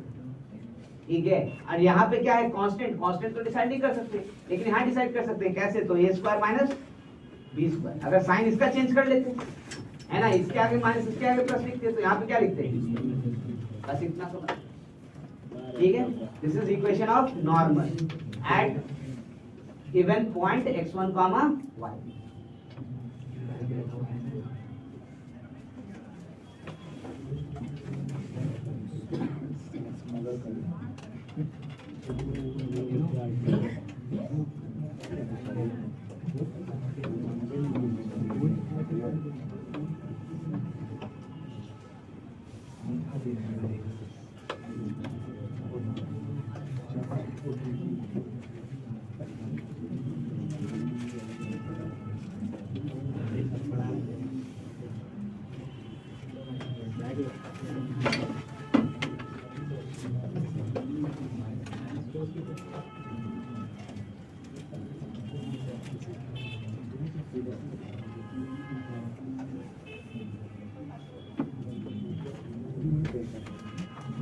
अब इन सब का शॉर्ट नोट्स बनाने के लिए रेडी हैं, ऑलमोस्ट रेडी हैं, क्योंकि इलिप्स बनाया है, हाइपरबोला कर लेंगे तो सॉल्व कर सकते हैं। एंड डेफिनेटली फिर आप देखोगे कि किसी में भी फॉर्म चेंज नहीं किया, सब एक जैसा है। टैंजेंट 3 तरीके से लिखते हैं तो हर में 3 तरीके से लिखते हैं, नॉर्मल 3 तरीके से लिखेंगे तो हर में 3 तरीके से लिखेंगे। एक क्या होगा, तो स्लोप के साथ, दूसरा पॉइंट के साथ, है ना, यानी जिसमें पॉइंट ऑफ कांटेक्ट आपको तब नॉर्मल दिया हो, और तीसरा क्या होता है, तो पैरामेट्रिक फॉर्म। पैरामेट्रिक फॉर्म में क्या लिखेंगे यहाँ पे बताओ, x1 के जगह पे क्या, a cos थीटा, और y1 के जगह क्या, b sin थीटा। तो थोड़ा अलग थोड़ी है, इसी में डालना है ना, तो यही याद रखिए तो बहुत है हमारे। ठीक है, लेकिन यूजुअली हम लोग लिखते हैं, इसलिए हम लिखते हैं।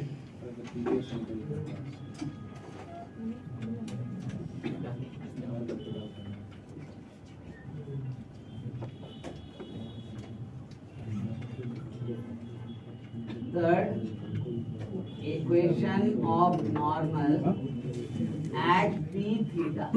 Now what is p theta?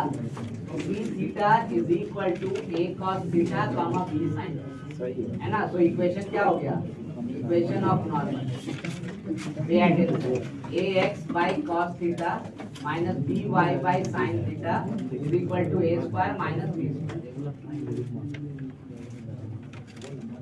मैंने कोई नया काम नहीं किया, वो पिछला वाला इक्वेशन याद है, उसी में रखिए वैल्यू, और कुछ नहीं।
इलिप्स में इससे ज्यादा इक्वेशन याद रखने की जरूरत हमें। आई होप आज हम लोगों ने बहुत ज्यादा ऐसा काम नहीं किया है जिसमें कि रटने की जरूरत पड़े। टैंजेंट्स का इक्वेशन लिखा है, नॉर्मल्स का इक्वेशन लिखा है, लेंथ ऑफ कॉर्ड लिखा है, कॉर्ड ऑफ कांटेक्ट, और उसके बाद मिड पॉइंट दिया है तो कॉर्ड का इक्वेशन, डायरेक्टर सर्कल, बस इतना ही काम किया। ठीक है ना, इसमें से मेजर चीज तो सॉल्यूशन पर है, मतलब सिंबल्स पर है, तो उसमें तो कुछ करना ही नहीं है, याद रखना है सब एक ही समान, और जो बचा वो टैंजेंट्स है, नॉर्मल्स में थोड़ा सा।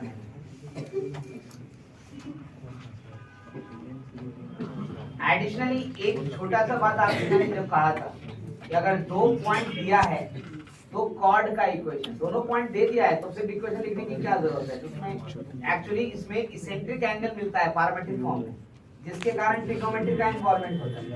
इसलिए हम चाहते हैं कि क्लास में उसको कैलकुलेट करें ताकि तकलीफ ना हो जब कभी कैलकुलेशन सामने में आए।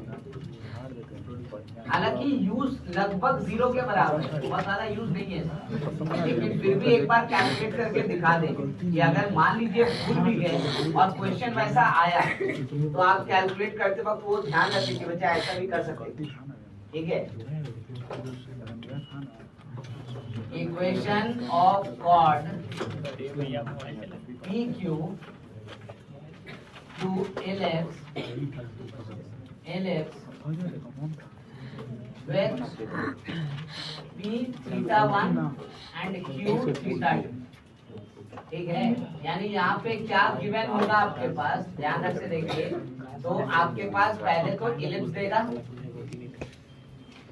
x square by a square plus y square by b square equal to 1, a greater than b, and दूसरा p theta 1 and q theta 2, मतलब दोनों पॉइंट्स दे दिया है। अब आपसे पूछ रहा है कि कॉर्ड PQ का इक्वेशन निकालना है। ये इलिप्स है, ये P है थीटा 1, ये Q है थीटा 2, आपको इसी का इक्वेशन निकालना है।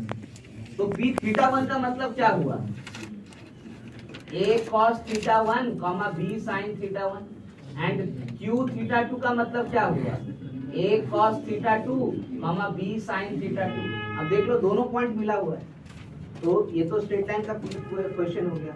आपको 2 पॉइंट फॉर्म से स्ट्रेट लाइन का इक्वेशन लिखना और कुछ करना नहीं। तो क्या लिखेंगे, equation of PQ, equation of PQ y minus b sin theta 1 by b common sin theta 2 minus sin theta 1 equal to x minus a cos theta 1 by a common cos theta 2 minus cos theta 1, है ना। 2 point form एकदम आसान चीज। हाँ, but ये है कि उसको थोड़ा सॉल्व कर रहे हैं, उस फॉर्म पे लाने की कोशिश कर रहे हैं जिसको याद रखना थोड़ा आसान हो जाए। कैसे, यहाँ अप्लाई कर सकते हैं, देखो sin c minus sin d, है ना। यहाँ अप्लाई कर सकते हैं क्या, देखो cos c minus cos d, एक बार अप्लाई करें, कुछ कैंसिलेशन होने के चांसेस हैं। जरा फॉर्मूला बताओ, याद है तो क्या लिखोगे, y minus b sin theta 1 by b time, इसका फॉर्मूला बताओ, sin c minus sin d, 2 cos c plus d by 2 into sin c minus d by 2। तो यहाँ क्या लिखोगे, 2 cos theta 1 plus theta 2 by 2 into sin theta 2 minus theta 1 by 2, ये ना होगा। यहाँ से x minus a cos theta 1, अब बताओ a time cos c minus cos d, ये क्या होता है, माइनस 2 है ना, minus 2 sin c plus d by 2 into sin c minus d by 2। अगर माइनस नहीं लिखेंगे तो d माइनस c लिखना पड़ेगा, है ना। तो यहाँ पे माइनस लिखे, क्या लिखेंगे, minus 2 time sin theta 1 plus theta 2 by 2 into sin theta 2 minus theta 1 by 2, ऐसे लिखेंगे। देखो दोनों साइड से क्या क्या कैंसिल हो गया, 2 कैंसिल हो गया और sin theta 2 minus theta 1 by 2 cancel हो गया, है ना। यानी हमारे पास क्या बचा, तो हमें दिखता है कि हमारे पास बचा y minus b sin theta 1 by b cos theta 1 plus theta 2 by 2 is equal to x minus a cos theta 1 by a, है ना, sin minus theta 1 plus theta 2 by 2, यही बचा। क्रॉस मल्टीप्लाई करते हैं क्योंकि हमको काम आसान इक्वेशंस में लाना है।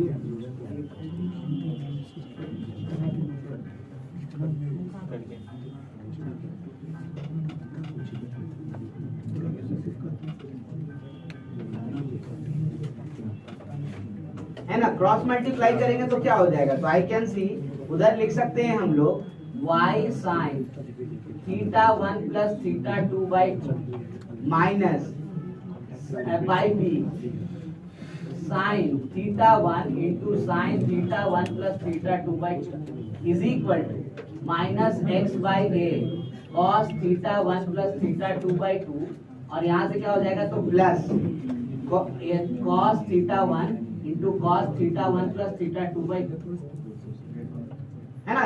बाई ए और बी रहने दिए, खाली साइन और कॉस को क्रॉस मल्टीप्लाई कर दिए। अब क्या है, तो ये x वाला टर्म इधर ले आते हैं, ये कांस्टेंट वाला उधर भेज देते। तो I can see x by A cos theta 1 plus theta 2 by 2 plus y by B sin theta 1 plus theta 2 by 2 is equal to cos theta 1 plus theta 2 by 2 plus sin theta 1 plus theta 2 by 2। Right hand side देखो, एक formula दिख रहा है, किसका formula है, cos a cos b plus sin a sin b, किसका formula है, cos a minus b। यानी कि वहां से फॉर्मूला लगाएं तो हमारा इक्वेशन कैसा हो गया, तो x by a cos theta 1 plus theta 2 by 2 plus y by b sin theta 1 plus theta 2 by 2 is equal to cos theta 1 minus theta 2 by 2, है ना। अगर ये इक्वेशन याद रहा तो कई क्वेश्चंस में मेहनत करने से बच जाएंगे। अदरवाइज तो दोनों पॉइंट दिया है तो सोचना है, निकालने का 1000 तरीका हो सकता है, ठीक है, लेकिन फिर भी कुछ क्वेश्चंस में तो डायरेक्ट अप्लाई हो सकता है।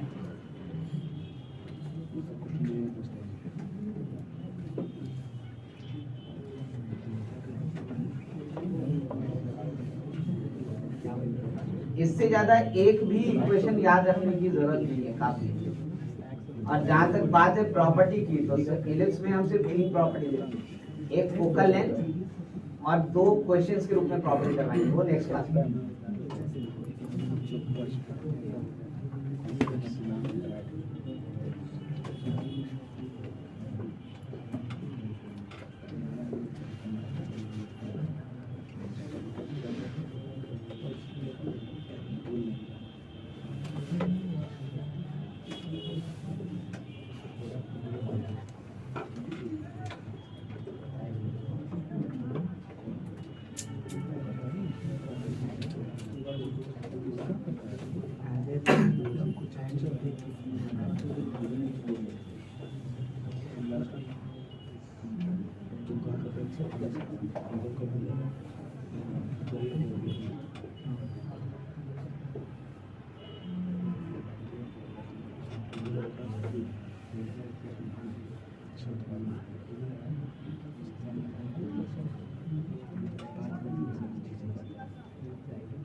बात नहीं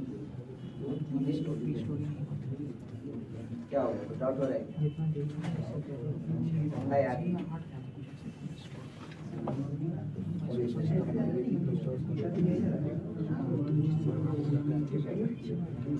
मैं कह रहा हूँ कि यहाँ दोनों पॉइंट तो दिया हुआ है, इस कॉर्ड की इक्वेशंस को निकालने का कोई ऑप्शन नहीं बनता, लेकिन कई बार ऐसा होता है कि कैलकुलेशन के दौरान गलती कर देता है, तो क्यों, क्योंकि ट्रिग्नोमेट्री इन्वॉल्व है, तो हम रिड्यूस कर दिए क्योंकि फॉर्मूला आसान है, टफ भी नहीं है ना, तो याद कर लो तो थोड़ा सा आसानी हो जाएगा, ठीक है। मतलब कंपल्सन नहीं है, 2 पॉइंट दिया है तो कंपल्सन कभी नहीं, इसमें क्योंकि ट्रिग्नोमेट्री इन्वॉल्व है इसलिए हमने कर दिया, ठीक है।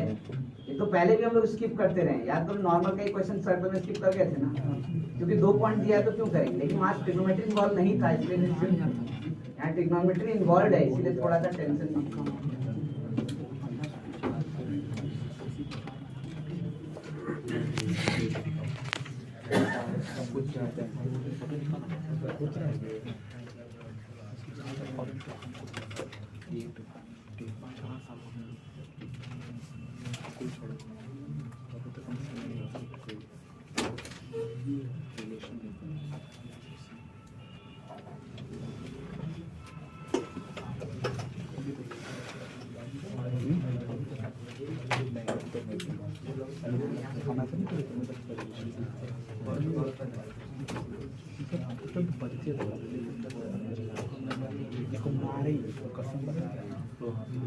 जितना लिखना हो गया है वो काइंडली वर्कबुक ओपन कीजिए और पाराबोला में डीटीएस 1 कर चुके थे, 2 में देखिए क्या क्या डाउट है आपका, इकट्ठा करके रखिए। अभी 2 मिनट में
पढ़ते ही वक्त थोड़ा इलेबोरेशन से आराम से समझें, थोड़ा लंबा लगे लेकिन आराम से समझ के करें काम, तो फिर कैलकुलेशन के वक्त या क्वेश्चन बनाते वक्त टेंशन नहीं होगी।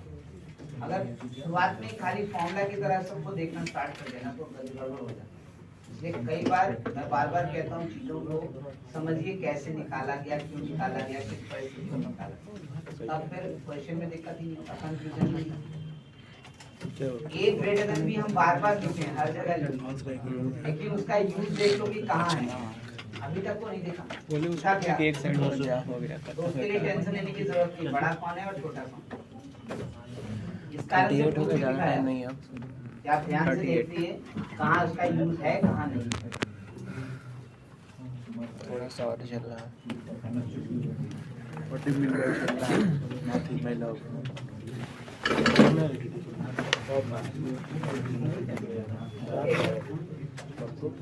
ATS 2 12 Tell me question number 19 22 24 और क्या 20 एक एक करके भी 25 सर 20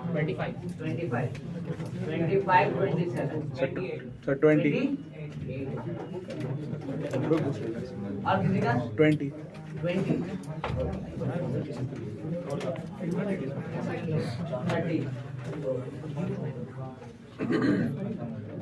and 17 भी 17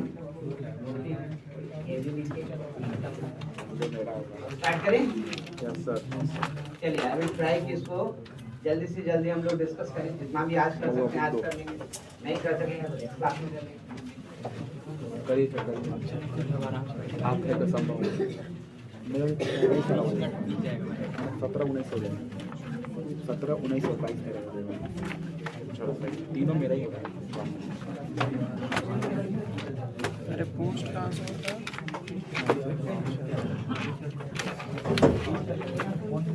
अच्छा ध्यान दीजिए थोड़ा सा, क्वेश्चन नंबर 17 क्या कह रहा है, the tangent to the parabola y is equal to x square plus x at p 1, 7 touches the circle,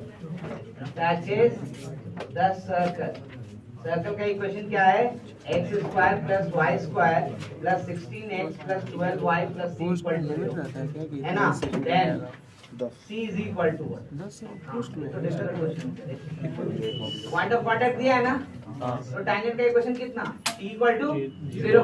तो भाई इक्वेशन ऑफ टैंजेंट बताओ पहले। इक्वेशन ऑफ टैंजेंट क्या होगा? तो I can write T equal to 0।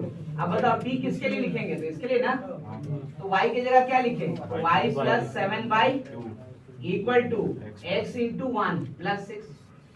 ठीक है, यहाँ से 2 मल्टीप्लाई कर दो उधर, तो y is equal to 2x plus 12 minus 7, यानी y is equal to 2x plus 5। ये आगे इक्वेशन ऑफ टैंजेंट। अब क्या कह रहा है ये? तो कह रहा है कि सर्कल को भी ये टच कर रहा है। सर्कल को टच कर रहा है मतलब ये सर्कल है, और ये लाइन अगर टच कर रहा है तो इसका मतलब सेंटर से जब परपेंडिकुलर डालेंगे तो किसके बराबर? रेडियस। सेंटर क्या है इस सर्कल का? जल्दी बताओ। सेंटर बताओ इसका। -8 कॉमा -6। और रेडियस कितना है इसका ये बता दो। रेडियस भी कितना हो जाएगा? 100 माइनस है कि नहीं? ठीक है, तो अब हम यहाँ से लिखते हैं। देखो क्या लिखेंगे, ध्यान दो किस बात है। तो हम लोग क्या लिखेंगे यहाँ से? तो mod of 2 into -8 minus -6 plus 5 by root under 4 plus 1 is equal to root under 100 minus 6। I hope सही लिखे थे। यस सर सही करेक्ट है ना? अब यहाँ से देखो तो ये कितना हुआ? 6 प्लस 5 11, 11 माइनस 16 कितना हो गया? 5 माइनस 5, तो मॉडुलस है तो 5 बाई रूट 5 है ना, यानी कितना आ गया? तो हमें तो दिख रहा है यहाँ से root 5 is equal to root 100 minus c आया। c का वैल्यू निकालना है, कैसे निकलेगा? स्क्वायर करेंगे तो क्या हो गया? तो c इज इक्वल टू 90। नहीं आ गया? This was question number 17। Question number 19 देखो।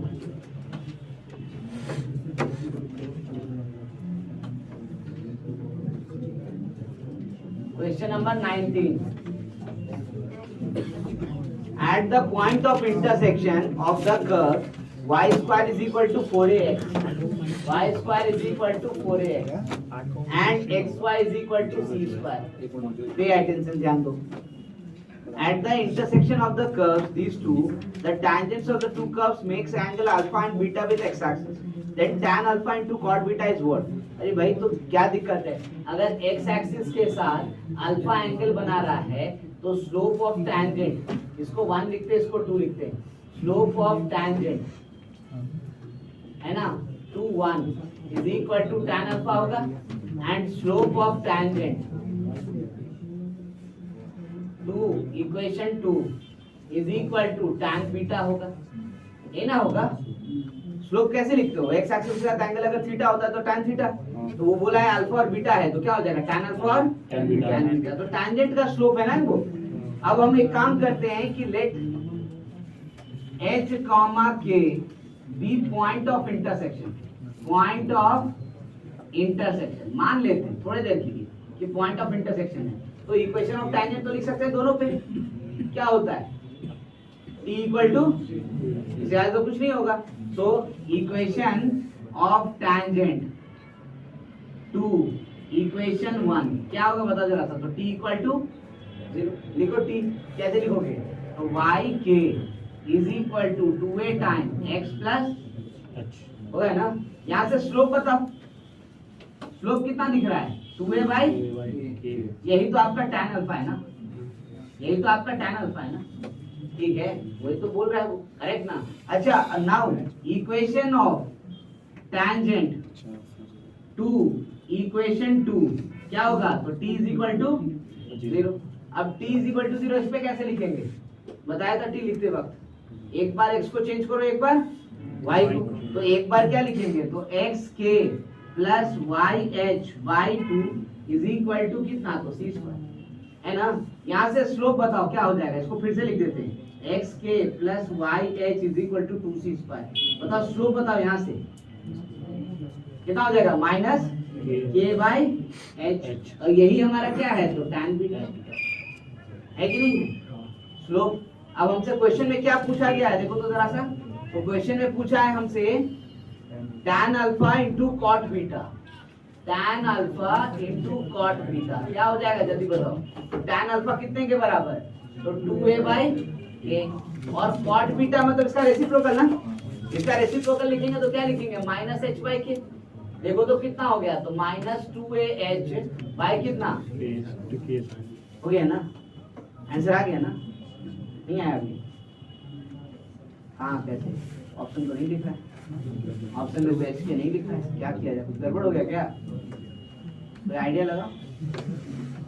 अरे यहाँ से ध्यान दो, ये क्या लिखे हैं,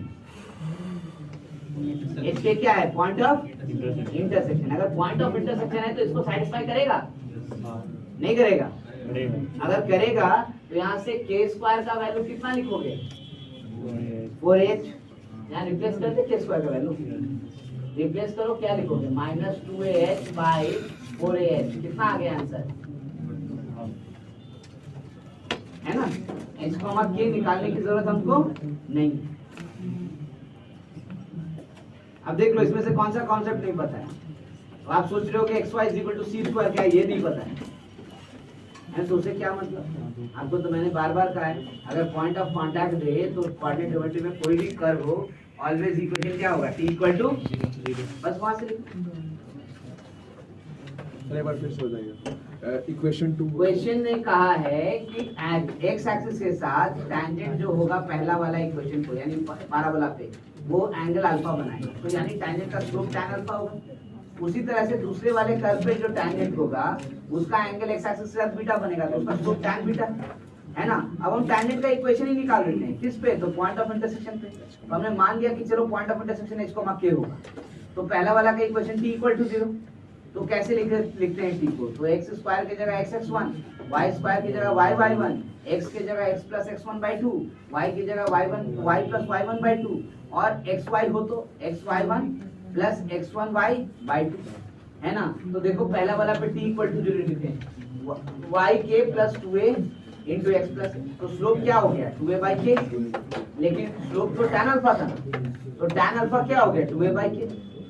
दूसरे वाले इक्वेशन पे लिख रहे हैं तो t इक्वल टू 0, क्या हो गया इक्वेशन, तो xk plus yh is equal to 2 square 2c square, है ना। तो यहाँ से स्लोप कितना आया था माइनस k बाई h, लेकिन वो तो tan बीटा बताया ना, तो tan beta minus k by h। अब हमको चाहिए क्या, तो tan alpha into cot beta लिख दिया, तो देखो कितना वैल्यू आया 2ah बाई k स्क्वायर। अब k स्क्वायर की जगह 4ah लिख सकते हैं, क्यों, क्योंकि ये पॉइंट जो है h कॉमा k पैराबोला पे लाई कर रहा है ना, वहां से वैल्यू रिप्लेस कर देंगे, देखो 1 माइनस 1/2 आंसर, ठीक है।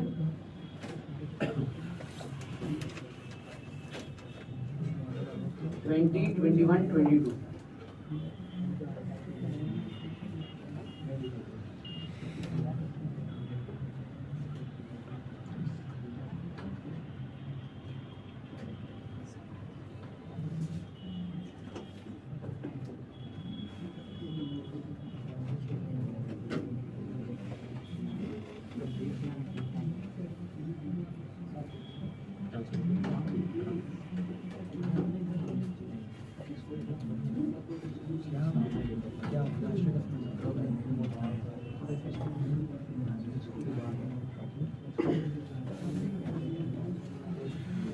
देखो क्वेश्चन नंबर 20,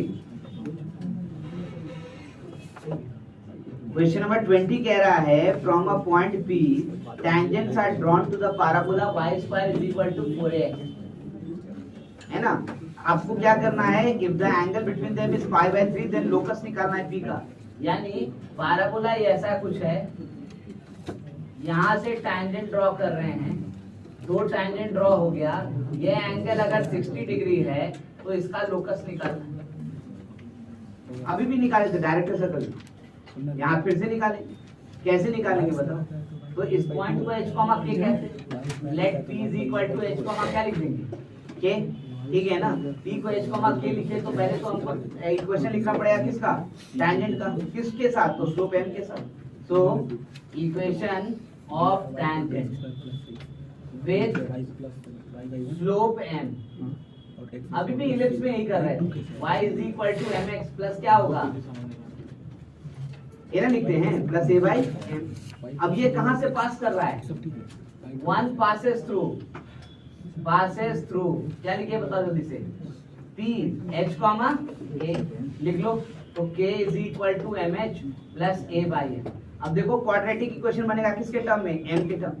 लिखते हैं M square H minus K M plus A equal to 0। देखो आगे इसका कितना रूट्स, दो, M1 और M2। तो M1 प्लस M2 कितना आएगा ये बताओ, K बाई H। और M1 M2 कितना आएगा जल्दी बताओ, A बाई, ठीक लिखे है ना। हमें क्या पता है, तो हमें पता है कि tan 60 डिग्री जो है वो होगा mod M1 minus M2 by 1 plus M1 M2, ये ना होगा, ठीक है। अच्छा फिर से इसको लिखते हैं, tan 60 डिग्री तो √3 हो जाएगा, इसको लिख सकते हैं root under M1 plus M2 का square minus 4M1 M2 by कितना, तो 1 प्लस M1 M2 लिख सकते हैं ना। अब बताओ वैल्यू रिप्लेस कर दे, किसका किसका वैल्यू रिप्लेस करना है, M1 प्लस M2 और M1 M2 करेक्ट ना। तो यहाँ से रिप्लेस कीजिए, क्या लिखिएगा, तो √3 into 1 plus A by H is equal to root under K square by H square minus 4A by H। ऐसे लेते हैं, root under 3A plus H by H equal to root under K square minus 4AH by H। देखो ये H क्या हो गया, cancel, square कर लो, और स्क्वायर करने के बाद H की जगह X और K की जगह Y। So we are getting 3x plus A का square is equal to Y square minus 4AX। अब देखो सॉल्व करके जैसा इक्वेशन होगा उस हिसाब से निकल जाएगा, ठीक है। ब्रेक करोगे तो आंसर आ जाएगा, है ना। 3x स्क्वायर, देखो 3x स्क्वायर दिख रहा होगा आपको, दिख रहा है ना। सारा इक्वेशन सेट हो जाएगा, जैसे भी देखो ऑप्शंस भी मैच करवा सकते हैं। यहाँ से क्या आएगा, तो 3x स्क्वायर प्लस 6ax और plus 3a square equal to y square minus 4ax। ये वैल्यू इधर, इस वैल्यू को इधर ले आओ, उधर क्या है कांस्टेंट एक तरफ है ना, 3a स्क्वायर छोड़ दो बाकी सब ले आओ। तो y square minus 3x square minus 10ax is equal to 3a square. अब देखिए ऑप्शन आता है ना, बिल्कुल ऑप्शन मैच कर जाएगा।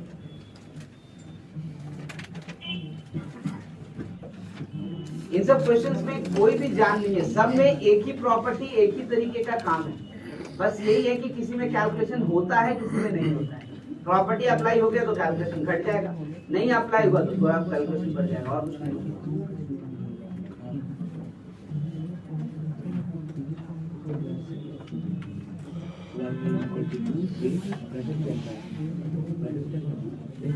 21 ध्यान दो, बात नहीं।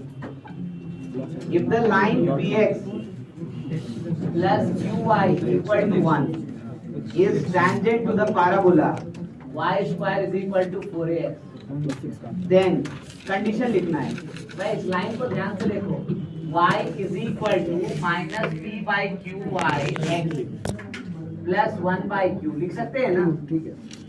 यहाँ पर स्लोप को कैसे लिखते हैं, ध्यान से देखो। यहाँ से टेंजेंट का इक्वेशन क्या लिखते हैं, y is equal to mx plus कितना a by, ये ना लिखते हैं। यहाँ से m का वैल्यू कितना दिख रहा है, देखो तो minus b by a by m क्या दिख रहा है आपको, ये देखो तो जरा सा। तो I can C 1 by unknown term क्या है m, हटा देते हैं, दोनों में काम खत्म। तो यहाँ से m का वैल्यू कितना आएगा, तो यहाँ से m का वैल्यू आएगा aq, ठीक है। तो यहाँ रख देते हैं, तो aq is equal to minus P by Q, यानी कि aq square is equal to minus P, यानी कि p plus aq square equal to क्या आ जाएगा, कुछ नहीं किया, बस कंडीशन ऑफ टेंजेंसी से उसको रिलेट करो। देखो ऑप्शन दिख रहा होगा, कौन सा ऑप्शन है,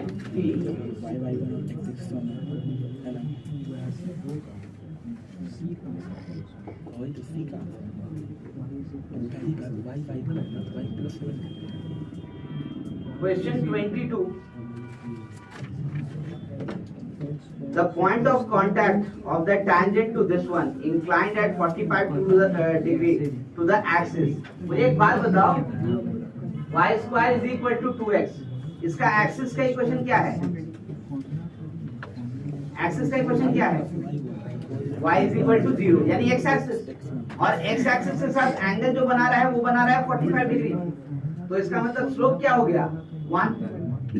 स्लोप क्या हो गया 1। तो I can say slope of tangent is equal to 1, that is M, given है। ठीक है, तो हमसे पूछ रहा है पॉइंट ऑफ कांटेक्ट।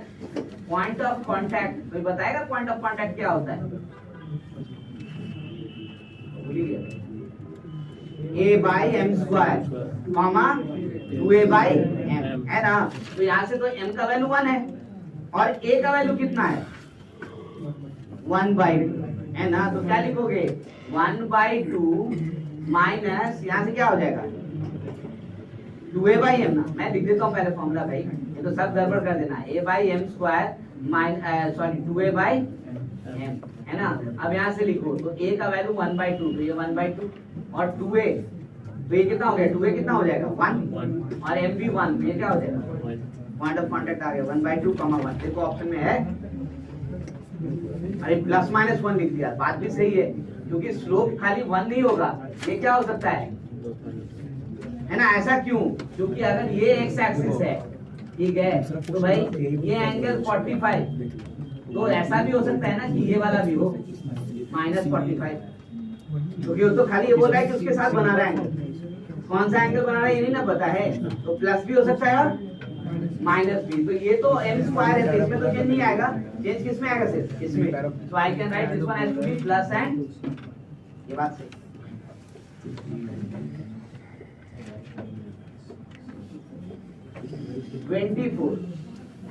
सब आसान क्वेश्चन है, किसी में भी कुछ भी ऐसा नहीं है जो आपको तंग कर दे।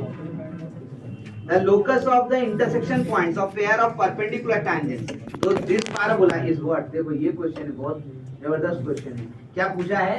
x स्क्वायर माइनस 4x, ठीक है, plus 4y minus 8 equal to 0। आपसे पूछ रहा है लोकस उस पॉइंट का चाहिए जहां से परपेंडिकुलर टैंजेंट पे ड्रॉ होगा। मतलब क्या चाहिए? Direct circle. और पैराबोला में डायरेक्ट सर्कल मतलब क्या पूछ रहा है? डायरेक्ट्रिक्स। तो क्वेश्चन पूछ रहा है डायरेक्ट्रिक्स बताओ। स्टैंडर्ड फॉर्म में चेंज करते इसको, कैसे लिखेंगे? x माइनस 2 का होल स्क्वायर इक्वल टू कितना लिखेंगे? तो -4 कॉमन, यहाँ क्या हो जाएगा? दोनों तरफ ऐड करें ना, यहाँ 4 तो वहाँ पे 4 ऐड किए, तो कितना हो जाएगा? -4y plus 12। तो ये हो जाएगा x माइनस 2 का whole square equal to -4 time y minus 2। हो गया ना? आपको यहाँ से डायरेक्ट्रिक्स बता पाएगा क्या होगा? डायरेक्ट्रिक्स ही पता नहीं क्या। इसे कंपेयर कर सकते हो, X square is equal to, छोड़ो तुम ऐसे निकालो जैसे निकाले डायरेक्ट्रिक्स। कैसे निकालते डायरेक्ट्रिक्स? एक्सिस क्या है यहाँ पे? एक्स इज इक्वल टू 2, है ना। टैंजेंट वर्टेक्स क्या है? तो वर्टेक्स क्या हो जाएगा? वर्टेक्स कितना हो जाएगा? जल्दी बोलो। 2,3। फोकाई कैसे लिखोगे? फोकस सॉरी, लैम्डा 2, ये ना लिखोगे। Now length of light sector कितना है? 4। तो आपको पता है कि VS जो होगा वो क्या होगा? तो LR/4। ये कितना हो गया? 1। अब दोनों के बीच में निकालो डिस्टेंस, तो कितना हो जाएगा? तो mod of lambda -3 equal to 1। तो लैम्डा इज इक्वल टू क्या हो गया? तो लैम्डा -3 इज इक्वल टू 3 और -3।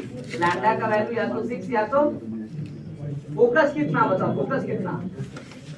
ये निगेटिव है तो y का वैल्यू 3 से छोटा होना चाहिए, यानी फोकस हो जाएगा कितना? तो फोकस लिखेंगे 2,0। तो फुट ऑफ द डायरेक्ट्रिक्स कितना? तो ये हो जाएगा 2,6।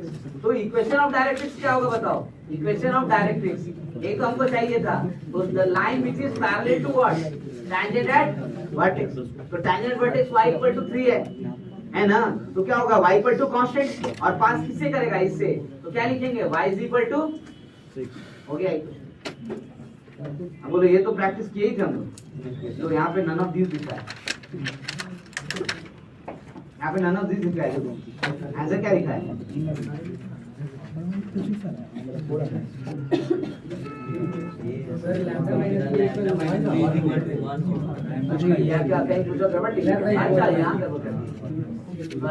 अब ये कितना हो जाएगा? 1 और -1। अब ये वैल्यू चेंज हो जाएगा, ये वैल्यू कितना हो जाएगा? तो 4,2 ये ना होगा। तो इसका मतलब ये वैल्यू हो जाएगा 2 और ये वैल्यू हो जाएगा 4। तो आंसर आ जाएगा y इक्वल टू हाँ तब आओ ऑप्शन ए में, ठीक है। 24 तक हम लोग डिस्कस कर लिए, इसके आगे 25, 27, 28 और 30। नेक्स्ट बार